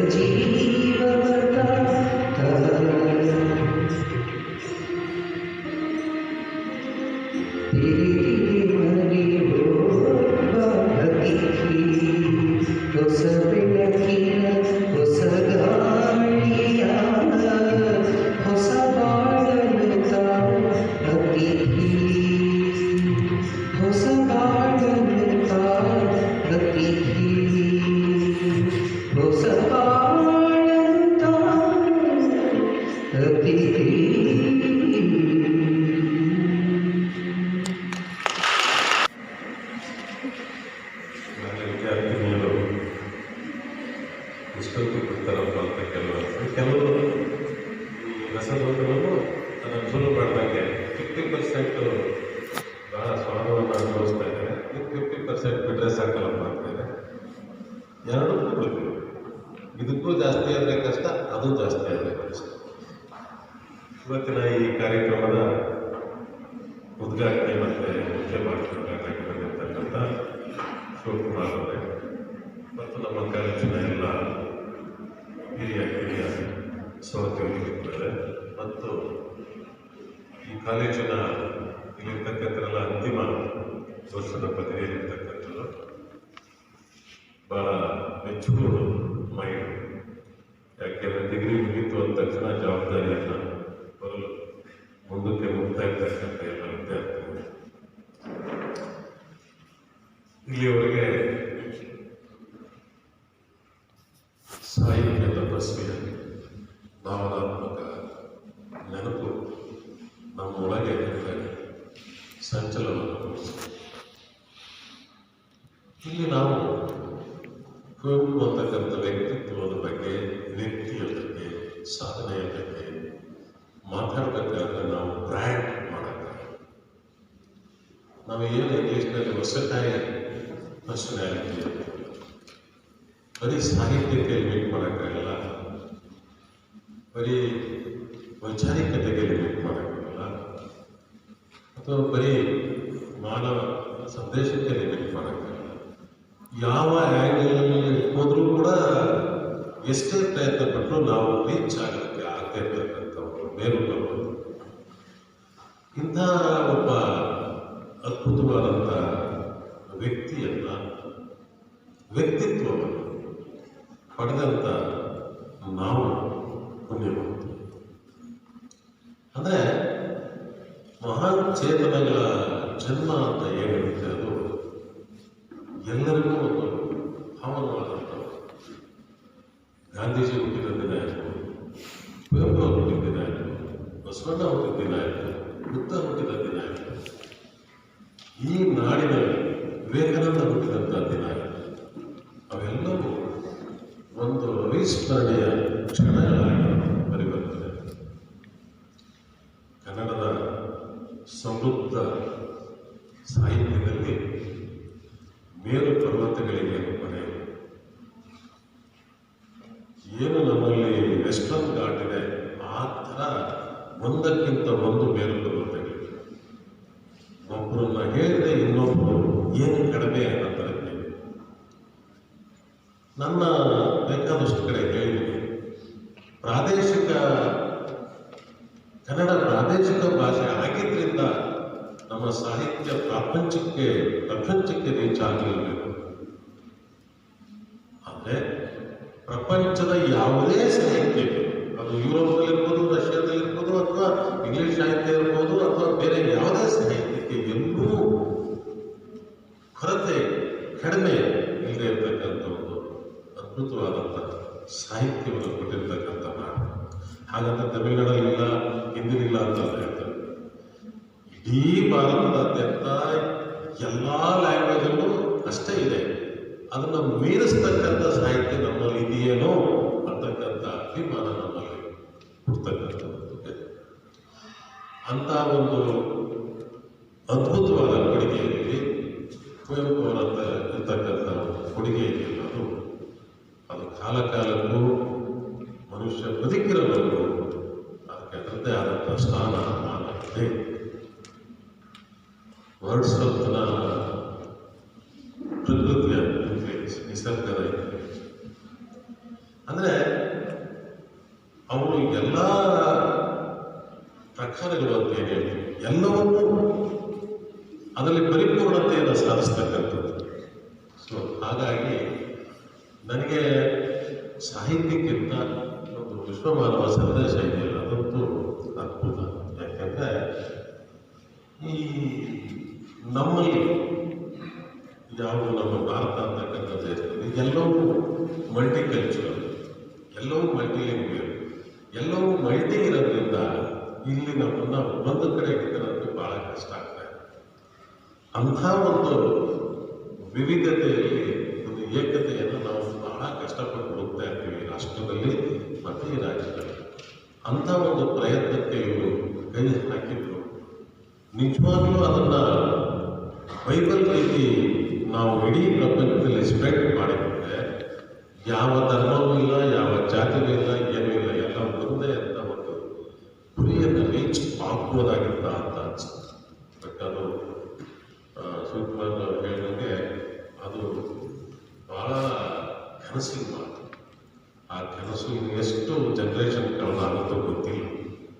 ಬರ್ತಾ ಬರ್ತಾ ಜಾಸ್ತಿನೇ ಆಗ್ತಾ ಇದೆ ಕಂದಕಾಯಿ ಹಾಕುವ. ಬಟ್ ಅದು ರೀಚ್ ಆದಲ್ಲಿ ನಿಜವಾಗಲೂ ಈ ಪ್ರಪಂಚ ಸಮೃದ್ಧಿಯಾಗಿರುತ್ತೆ ಅಂತ ಕನಸನ್ನು ಕಾಣ್ಬೋದು. ಕನಸು ಕಾಣೋದ್ರಲ್ಲಿ ತಪ್ಪಿಲ್ಲ.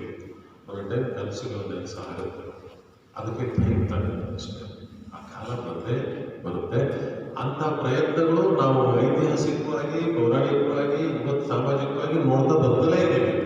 ಆ ಪ್ರಯತ್ನಗಳೆಲ್ಲ ಸೇರಿ ಬಂದಿರೋ ದೊಡ್ಡ ಸಕ್ಸಸ್ ಅನ್ನು ಕೊಡ್ಬೋದೇನೋ, ಆ ಪ್ರತಿಫಲ ಈ ಪ್ರಪಂಚಕ್ಕೆ ಸಿಗ್ಬೋದೇನೋ ಅಂತ ಆಶಯದೊಂದಿಗೆ ಇಂಥ ಒಂದು ಅದ್ಭುತ ಚೇತನದ ಬಗ್ಗೆ ಇವತ್ತು ನಾವು ಈ ಕಾರ್ಯಕ್ರಮವನ್ನು ಆಯೋಜಿಸಿಕೊಂಡು ನನಗೆ ಅತ್ಯಂತ ಖುಷಿಯಾದಂಥ ವಿಚಾರ ಹಂಚಿಕೊಂಡಿದ್ದು ನಮ್ಮ ಕಲೀಗ್ಸ್ ಜೊತೆ ಏನಪ್ಪ ಅಂದರೆ, ಯಾವಾಗಲೂ ಡಿಸೆಂಬರ್ 29 ಒಂದು ಒಳ್ಳೆ ಕಾರ್ಯಕ್ರಮ ಮಾಡೋಕ್ಕಾಗಿರಲಿಲ್ಲ.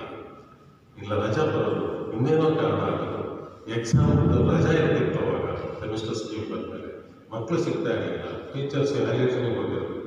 ಇಂಥ ಒಂದು ಅದ್ಭುತವಾದ ದಿನ ಈ ಸರಿ ಒದಗಿ ಬಂದಿದೆ.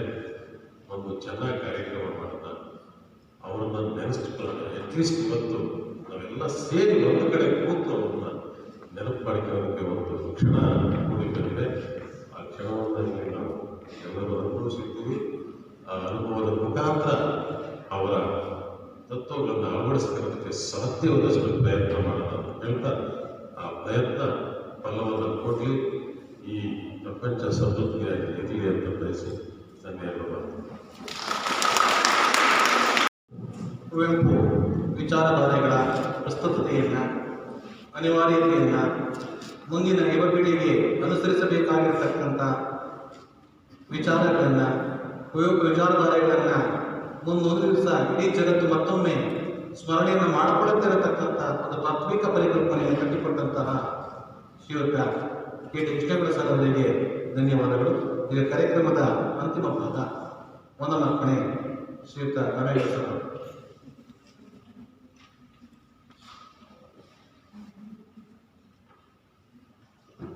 ಎಲ್ಲರಿಗೂ ಶುಭ ಮಧ್ಯಾಹ್ನ. ಕುವೆಂಪು ಹಾಗೆ ಕುವೆಂಪು ವಿಚಾರಧಾರೆಗಳಾಗಿರಲಿ, ಕುವೆಂಪು ಬಗ್ಗೆ ಮಾತಾಡೋದಾಗಿರಲಿ, ಕುವೆಂಪು ಕವನಗಳನ್ನು ಓದೋದಾಗಿರಲಿ ಒಂದು ರಸ ಇರುವಂತಹ ಸನ್ನಿವೇಶಗಳು. ಹಾಗಾಗಿನೇ ನಾವು ಅಂದ್ಕೊಂಡಿದ್ದಕ್ಕಿಂತ ಕಾರ್ಯಕ್ರಮ ಆದರೂ ಕೂಡ ಕಡಿಮೆ ಮಾಡಿ ಮಾಡಿ ಮಾಡಿ ಇಲ್ಲಿ ತಂದು ನಿಲ್ಲಿಸ್ತಾ ಇದ್ದೀವಿ. ಮಕ್ಕಳುಗಳು ಇನ್ನೂ ಕೂಡ ಪಾರ್ಟಿಸಿಪೇಟ್ ಮಾಡೋರಿದ್ರು. ಇವತ್ತಿನ ಕಾರ್ಯಕ್ರಮ ತುಂಬ ಲೇಟ್ ಆಗಿದೆ. ಹಾಗಾಗಿ ಕಾರ್ಯಕ್ರಮದ ಅಂತಿಮ ಘಟ್ಟದಲ್ಲಿ ನಾವಿದ್ದೇವೆ. ಕುವೆಂಪು ಅಂತಂದರೆ ಕಾಣ್ಬ ಕಣಸೆ ಕಾಣ್ ಕುವೆಂಪು, ಭಕ್ತಿಯಡಿಯ ಹುಡಿ ಕುವೆಂಪು, ಗುರುಹಸ್ತದ ಕಿಡಿ ಕುವೆಂಪು, ನುಡಿ ರಾಣಿಯ ನುಡಿ ಕುವೆಂಪು, ಸಿರಿಗನ್ನಡದ ನುಡಿ ಕುವೆಂಪು, ಇರ್ದು ಇಲ್ಲದ ಈ ಕುವೆಂಪು ಅಂತ ಹೇಳ್ತಾರೆ. ಕುವೆಂಪು ಅವರ 116ನೇ ಜನ್ಮದಿನೋತ್ಸವದ ಅಂಗವಾಗಿ ನಮ್ಮ ಕಾಲೇಜಿನಲ್ಲಿ ಇವತ್ತು ವಿಶ್ವಮಾನವ ದಿನಾಚರಣೆಯನ್ನು ಆಚರಿಸ್ಕೋಬೇಕು ಅಂತ ಹೇಳಿ ಕೇಳಿಕೊಂಡಾಗ ನಮ್ಮ ಕಾಲೇಜಿನ ಪ್ರಾಂಶುಪಾಲರೇ ನಾನು ಈಗಲೂ ಕೂಡ ಮಾತನಾಡಿದ ರೀತಿಯಲ್ಲಿ ಈಗಲೂ ಕೂಡ ಖಂಡಿತವಾಗಿದೆ. ಎಷ್ಟು ಸಂತೋಷಪಟ್ಟರು ಅಂದರೆ, ಹೌದು ಕಂಡ್ರೆ ಇದುವರೆಗೂ ಕೂಡ ಈ ಕಾರ್ಯಕ್ರಮ ಮಾಡೋಕ್ಕಾಗಿಲ್ಲ, ಎಷ್ಟು ಚೆನ್ನಾಗಿ ಸಾಧ್ಯನೋ ಅಷ್ಟು ಚೆನ್ನಾಗಿ ಮಾಡಿ. ಇನ್ನೊಂದು ಮುಖ್ಯ ಉದ್ದೇಶ ಏನು ಅಂದರೆ, ಮಕ್ಕಳುಗಳು ನಮ್ಮಲ್ಲಿರ್ತಾರೆ. ಈ ವರ್ಷ ಪ್ರತಿ ವರ್ಷ ಎಕ್ಸಾಮು ಆ ಥರ ಏನೇನೋ ಕಾರಣಗಳಿಂದಾಗಿ ನಾವು ಅದನ್ನು ಆಚರಣೆ ಮಾಡೋಕ್ಕಾಗ್ತಿರ್ಲಿಲ್ಲ ಅಂತ ಹೇಳಿ ಅವರ ಮನಸ್ಸಲ್ಲಿ ಅವ್ರ ಮುಖದಲ್ಲಿ ಒಂದು ಹೊಸ ಕಾಂತಿ ಅನ್ನೋದನ್ನು ನಾವು ಗುರುತಿಸಿದ್ವಿ. ಅಷ್ಟೇ ಇದುವರೆಗೂ ಮಾಡೋಕ್ಕಾಗಿಲ್ಲ ಕಾರ್ಯಕ್ರಮದ ಅಧ್ಯಕ್ಷತೆಯನ್ನು ವಹಿಸಿಕೊಂಡು ಕುವೆಂಪು ಈ ಜನ್ಮೋತ್ಸವ ದಿನವನ್ನು ಆಚರಿಸೋದಕ್ಕೆ ಅವಕಾಶ ಮಾಡಿಕೊಟ್ಟಂತಹ ಎಲ್ಲ ನೆರವಿನಲ್ಲಿರುವಂತಹ ನಮ್ಮ ಕಾಲೇಜಿನ ಪ್ರಾಂಶುಪಾಲರಾದಂತಹ ಡಾಕ್ಟರ್ KT ಕೃಷ್ಣೇಗೌಡ ಸರ್ ಅವರಿಗೆ ನಮ್ಮ ಕಾಲೇಜಿನ ಎಲ್ಲ ಅಧ್ಯಾಪಕರ ಪರವಾಗಿ, ವಿದ್ಯಾರ್ಥಿನಿಯರ ಪರವಾಗಿ ಹಾಗೂ ವಿಭಾಗದ ಪರವಾಗಿ ಧನ್ಯವಾದಗಳನ್ನು ಅರ್ಪಿಸ್ತಾ ಇದ್ದೇನೆ. ಧನ್ಯವಾದಗಳು ಸರ್.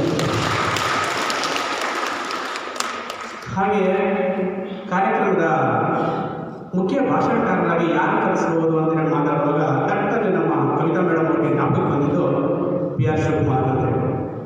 ಸೊ ನನ್ನ ಸಹಪಾಠಿ ಕೂಡ ಹೌದು, ನನ್ನ ಸ್ನೇಹಿತ ಕೂಡ ಹೌದು, ಅದ್ಭುತವಾದ ಮಾತುಗಾರ ಕೂಡ ಹೌದು. ಹಾಗಾಗಿ ಆದರೂ ಕೂಡ ಇವತ್ತು ಏನಾಗಿದೆ ಅಂತಂದರೆ ಅತಿ ಕಡಿಮೆ ಅಂದರೆ ಕುವೆಂಪು ಸಾಹಿತ್ಯನೇ ಹಾಗೆ ಪಕ್ಷಿ ನೋಟದಲ್ಲಿ ಎಲ್ಲವನ್ನು ಕೂಡ ಪರಿಚಯ ಮಾಡೋದಕ್ಕೆ ಪ್ರಯತ್ನ ಪಟ್ಟಿದ್ದಾರೆ. ಹಾಗಾಗಿ ಅವರ ವಿದ್ವತ್ತು ಅವರ್ಣನೀಯ. ನಮ್ಮ ಕಾಲೇಜಿಗೆ ಬಂದು ಈ ಒಂದು ಸಮಾರಂಭದಲ್ಲಿ ಭಾಗವಹಿಸಿ ತಮ್ಮ ಕುವೆಂಪು ಬಗೆಗಿನ ವಿಚಾರಧಾರೆಗಳನ್ನು, ರಸದೌತಣಗಳನ್ನು ನಮಗೆ ಬಳಸಿದ್ದಾರೆ. ಅವರಿಗೆ ನಮ್ಮ ಕಾಲೇಜಿನ ಪ್ರಾಂಶುಪಾಲರ ಪರವಾಗಿ, ಅಧ್ಯಾಪಕರ ಪರವಾಗಿ ಸನ್ಮಾನ ಜೊತೆಗೆ ಅವರಿಗೆ ಅಭಿನಂದನೆಗಳನ್ನು ಸಲ್ಲಿಸ್ತಾ ಇದ್ದಾರೆ. ದಯಮಾಡಿ ನಮ್ಮ ಕಾಲೇಜಿನ ಸನ್ಮಾನವನ್ನು ಸ್ವೀಕರಿಸಬೇಕು ಅಂತ ಹೇಳಿ ಮೂಲಕ ಕೇಳಿಕೊಳ್ತೇವೆ.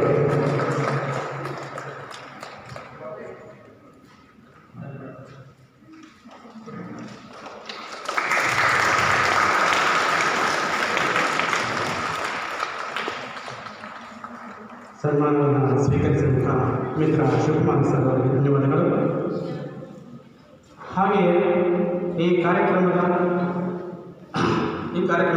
ಮುಖ್ಯ ಎಲ್ಲ ಕಾರ್ಯಕ್ರಮದ ಹಿನ್ನೆಲೆಯಾಗಿ ನಿಂತು ನಮಗೆ ಮಾರ್ಗದರ್ಶನ ಮಾಡಿ ಈ ಕಾರ್ಯಕ್ರಮದ ಯಶಸ್ಸಿಗೆ ಕಾರಣರಾದಂಥವರು ನಮ್ಮ ವಿಭಾಗದ ಮುಖ್ಯಸ್ಥರಾದಂತಹ ಡಾಕ್ಟರ್ KG ಕವಿತಾ ಮೇಡಮ್ ಅವರು ಅಂತೇಳಿ ಪ್ರತಿಯೊಂದು ಹೀಗಿರಬೇಕು, ಹೀಗೆ ಮಾಡಬೇಕು ಅಂತ ಹೇಳಿ ನಿನ್ನೆಯಿಂದ ಕೂಡ ತುಂಬ ಶ್ರಮ ವಹಿಸಿ ಈ ಕಾರ್ಯಕ್ರಮದ ಹಿನ್ನೆಲೆಯಾಗಿ ನಿಂತುಕೊಂಡು ಈ ಕಾರ್ಯಕ್ರಮ ಯಶಸ್ವಿಗೊಳಿಸೋದಕ್ಕೆ ನಮಗೆ ಸಾಧ್ಯ ಆಗಿದೆ. ಅವರಿಗೂ ಕೂಡ ನಮ್ಮ ಕಾಲೇಜಿನ ಪ್ರಾಂಶುಪಾಲರ ಪರವಾಗಿ, ಅಧ್ಯಾಪಕರ ಪರವಾಗಿ, ವಿದ್ಯಾರ್ಥಿನಿಯರ ಪರವಾಗಿ ತುಂಬ ಹೃದಯದ ಧನ್ಯವಾದಗಳನ್ನು ಅರ್ಪಿಸ್ತಾ ಇದ್ದೀನಿ. ಧನ್ಯವಾದಗಳು. ಸೊ ಕಾರ್ಯಕ್ರಮ ಆದ ತಕ್ಷಣವೇ ಡಾಕ್ಟರ್ ನಮಗೆ ಜ್ಞಾಪಕ ಬರೋದು ನಮ್ಮ ಹರೀಶ್ ಸರ್. ಏಕೆ ಅಂತಂದರೆ ಅವರು ನಮ್ಮ ಕಾಲೇಜಿನ ಹಂಸಲೇಖ SP ಬಾಲಸುಬ್ರಹ್ಮಣ್ಯ ಅಂತಲೂ ಕೂಡ ಕರಿತೀವಿ. ಏನಿಲ್ಲ ಅಂತಂದರೆ ಇದಕ್ಕಿದ್ದಾಗಿ ನಮ್ಗೆ ಕಟ್ಟಂತೆ ಜ್ಞಾಪಕ ಬರೋದು ಅಂದರೆ ಹರೀಶ್ ಸರ್ ಅಂತೇಳಿ. ಕಾರ್ಯಕ್ರಮ ಆದ ತಕ್ಷಣವೇ ಎಲ್ಲ ಕಾರ್ಯಕ್ರಮಗಳು ಏನು ಮಾಡಬೇಕು, ನಿನ್ನೆಯಿಂದ ಕೂಡ ಈ ಬ್ಯಾನರ್ ಮಾಡಿಸೋದ್ರಿಂದ ಹಿಡಿದು, ಫೋಟೋ ತರೋದ್ರಿಂದ ಹಿಡಿದು, ಇವತ್ತು ಅಲಂಕಾರ ಸಾಮಾನ್ಯ ತರೋದ್ರಿಂದ ಹಿಡಿದು ಎಲ್ಲ ಕೆಲಸಗಳನ್ನು ಕೂಡ ನಾನು ಮಾಡ್ತೀನಿ ಸರ್, ನಾನು ಬರ್ತೀನಿ ಬಿಡಿ ಸರ್, ನಾನು ಮಾಡ್ಕೊಡ್ತೀನಿ ಅಂತ ಹೇಳಿ ಭಾಳ ತುಂಬ ಪ್ರೀತಿಯಿಂದ, ಕನ್ನಡದ ಅಭಿಮಾನದಿಂದ ಅವರು ಈ ಕಾರ್ಯಕ್ರಮವನ್ನು ನೆರವೇರಿಸಿಕೊಟ್ಟಿದ್ದಾರೆ ಮತ್ತು ಈ ಕಾರ್ಯಕ್ರಮದಲ್ಲಿ ಉಪಸ್ಥಿತರಿದ್ದಾರೆ. HN ಹರೀಶ್ ಸರ್ ಅವರಿಗೆ ಕಾಲೇಜಿನ ಪ್ರಾಂಶುಪಾಲರ ಪರವಾಗಿ ಹಾಗೂ ಅಧ್ಯಾಪಕರ ಪರವಾಗಿ, ವಿದ್ಯಾರ್ಥಿನಿಯರ ಪರವಾಗಿ, ವಿಭಾಗದ ಪರವಾಗಿ ತುಂಬ ಹೃದಯದ ಅಭಿನಂದನೆಗಳನ್ನು ಅರ್ಪಿಸ್ತೇನೆ. ಸೊ ಹಾಗೆಯೇ ಈ ಕಾರ್ಯಕ್ರಮಕ್ಕೆ ಕಾಲೇಜಿನ ಎಲ್ಲ ಅಧ್ಯಾಪಕರು ಪ್ರೀತಿಯಿಂದ ಕುವೆಂಪು ಅವರ ವಿಚಾರಧಾರೆಗಳನ್ನು ಕುರಿತ ಈ ಕಾರ್ಯಕ್ರಮದಲ್ಲಿ ಪ್ರೀತಿಯಿಂದ ಭಾಗವಹಿಸಿದರೆ ಕಾಲೇಜಿನ ಎಲ್ಲ ಅಧ್ಯಾಪಕರು ಕೂಡ ಈ ಕಾರ್ಯಕ್ರಮದ ಪರವಾಗಿ, ಪ್ರಾಂಶುಪಾಲರ ಪರವಾಗಿ, ವಿದ್ಯಾರ್ಥಿನಿಯರ ಪರವಾಗಿ ತುಂಬ ಹೃದಯದ ಧನ್ಯವಾದಗಳನ್ನು ಅರ್ಪಿಸ್ತಾರೆ. ಹಾಗೆಯೇ ಈ ಕಾರ್ಯಕ್ರಮದ ಅಚ್ಚುಕಟ್ಟಾಗಿ ನಿರೂಪಣೆ ಮಾಡಿದಂತಹ ಮಹೇಶ್ ಸರ್ ಅವರಿಗೆ ಕಾರ್ಯಕ್ರಮದ ವಿಶೇಷವಾಗಿ ಹೇಳಬೇಕು ಅಂದರೆ ತಾಂತ್ರಿಕ ತಜ್ಞರಾದಂತಹ ಶ್ರೀಯುತ ಜಗದೀಶ್ ಸರ್ ಅವರಿಗೆ ಈ ಕಾರ್ಯಕ್ರಮದಲ್ಲಿ ನಮ್ಮ ಕನ್ನಡ ವಿಭಾಗದ ಪರವಾಗಿ ತುಂಬ ಹೃದಯದ ಧನ್ಯವಾದಗಳು ವಿಶೇಷವಾಗಿ. ಹಾಗೆಯೇ ಈ ಕಾರ್ಯಕ್ರಮದ ಕೇಂದ್ರ ಬಿಂದುಗಳು ವಿದ್ಯಾರ್ಥಿನಿಯರು ಬಲವಂತ ಮಾಡಿ ಬಂದು ಕರೆಸ್ಕೊಂಡು ಕೂರಿಸಿರ್ಬೋದು ಕೆಲವ್ರನ್ನ, ಆದರೆ ಇಷ್ಟಪಟ್ಟು ಬಂದಿರುವಂಥ ವಿದ್ಯಾರ್ಥಿಗಳು ತುಂಬ ಜನ ಇದ್ದಾರೆ ಇಲ್ಲಿ. ಯಾಕೆಂದರೆ ಇಲ್ಲಿವರೆಗೆ ನಮ್ಮ ವಿದ್ಯಾರ್ಥಿಗಳು ಟೈಮ್ ಆಗಿರೋ ಕೂಡ ಕುತ್ಕೊಂಡಿದ್ದೀರಾ ಅನ್ನೋದು ನೀವು ಇಷ್ಟಪಟ್ಟೆ ಕುತ್ಕೊಂಡಿದ್ದೀರಾ ಅಂತಲೇ ನಮ್ಮ ಭಾವನೆ. ಹಾಗಾಗಿ ಕಾರ್ಯಕ್ರಮದ ಕೇಂದ್ರ ಬಿಂದುಗಳಾಗಿರುವಂಥ ನೀವೆಲ್ಲರಿಗೂ ಕೂಡ ಕಾರ್ಯಕ್ರಮದ ಪರವಾಗಿ ಅಭಿನಂದನೆಗಳನ್ನು ಸಲ್ಲಿಸ್ತೀನಿ. ಈ ಕಾರ್ಯಕ್ರಮಕ್ಕೆ ಪ್ರತ್ಯಕ್ಷವಾಗಿ ಪರೋಕ್ಷವಾಗಿ ಸಹಕರಿಸಿದ ಎಲ್ಲ ಅಧ್ಯಾಪಕರಿಗೆ, ಕಚೇರಿ ಸಿಬ್ಬಂದಿಯವರಿಗೆ, ಪ್ರಾಂಶುಪಾಲರಿಗೆ, ವಿಭಾಗದ ಮುಖ್ಯಸ್ಥರಿಗೆ ಎಲ್ಲರಿಗೂ ಕೂಡ ವೈಯಕ್ತಿಕವಾಗಿ ಧನ್ಯವಾದಗಳನ್ನು ಅರ್ಪಿಸುತ್ತೇನೆ. ಊರೆಲ್ಲವೂ ನೆಂಟರು, ಕೇರಿಯೆಲ್ಲವೂ ಬಳಗ, ದಾರಿಣಿಯು ಕುಲದೈವವಾಗಿದ್ದು ಯಾರನ್ನು ಬಿಡಲಿಸಲಜ್ಞ ಅಂತ ಹೇಳ್ತಾರೆ. ಹಾಗಾಗಿ ಕಾರ್ಯಕ್ರಮದ ಯಶಸ್ಸಿಗೆ ಸಂಪೂರ್ಣವಾಗಿ ಸಹಕರಿಸಿದ ಪ್ರತಿಯೊಂದು ಕನ್ನಡ ಮನಸ್ಸುಗಳಿಗೆ ಹೃದಯಪೂರ್ವಕ ಧನ್ಯವಾದಗಳನ್ನು ಹೇಳಿ ನಮಸ್ಕಾರ. ಧನ್ಯವಾದ. ಎಲ್ಲರನ್ನ ಗಮನಿಸಿದಂಥ ರಾಮೇಶ್ವರ ಕೂಡ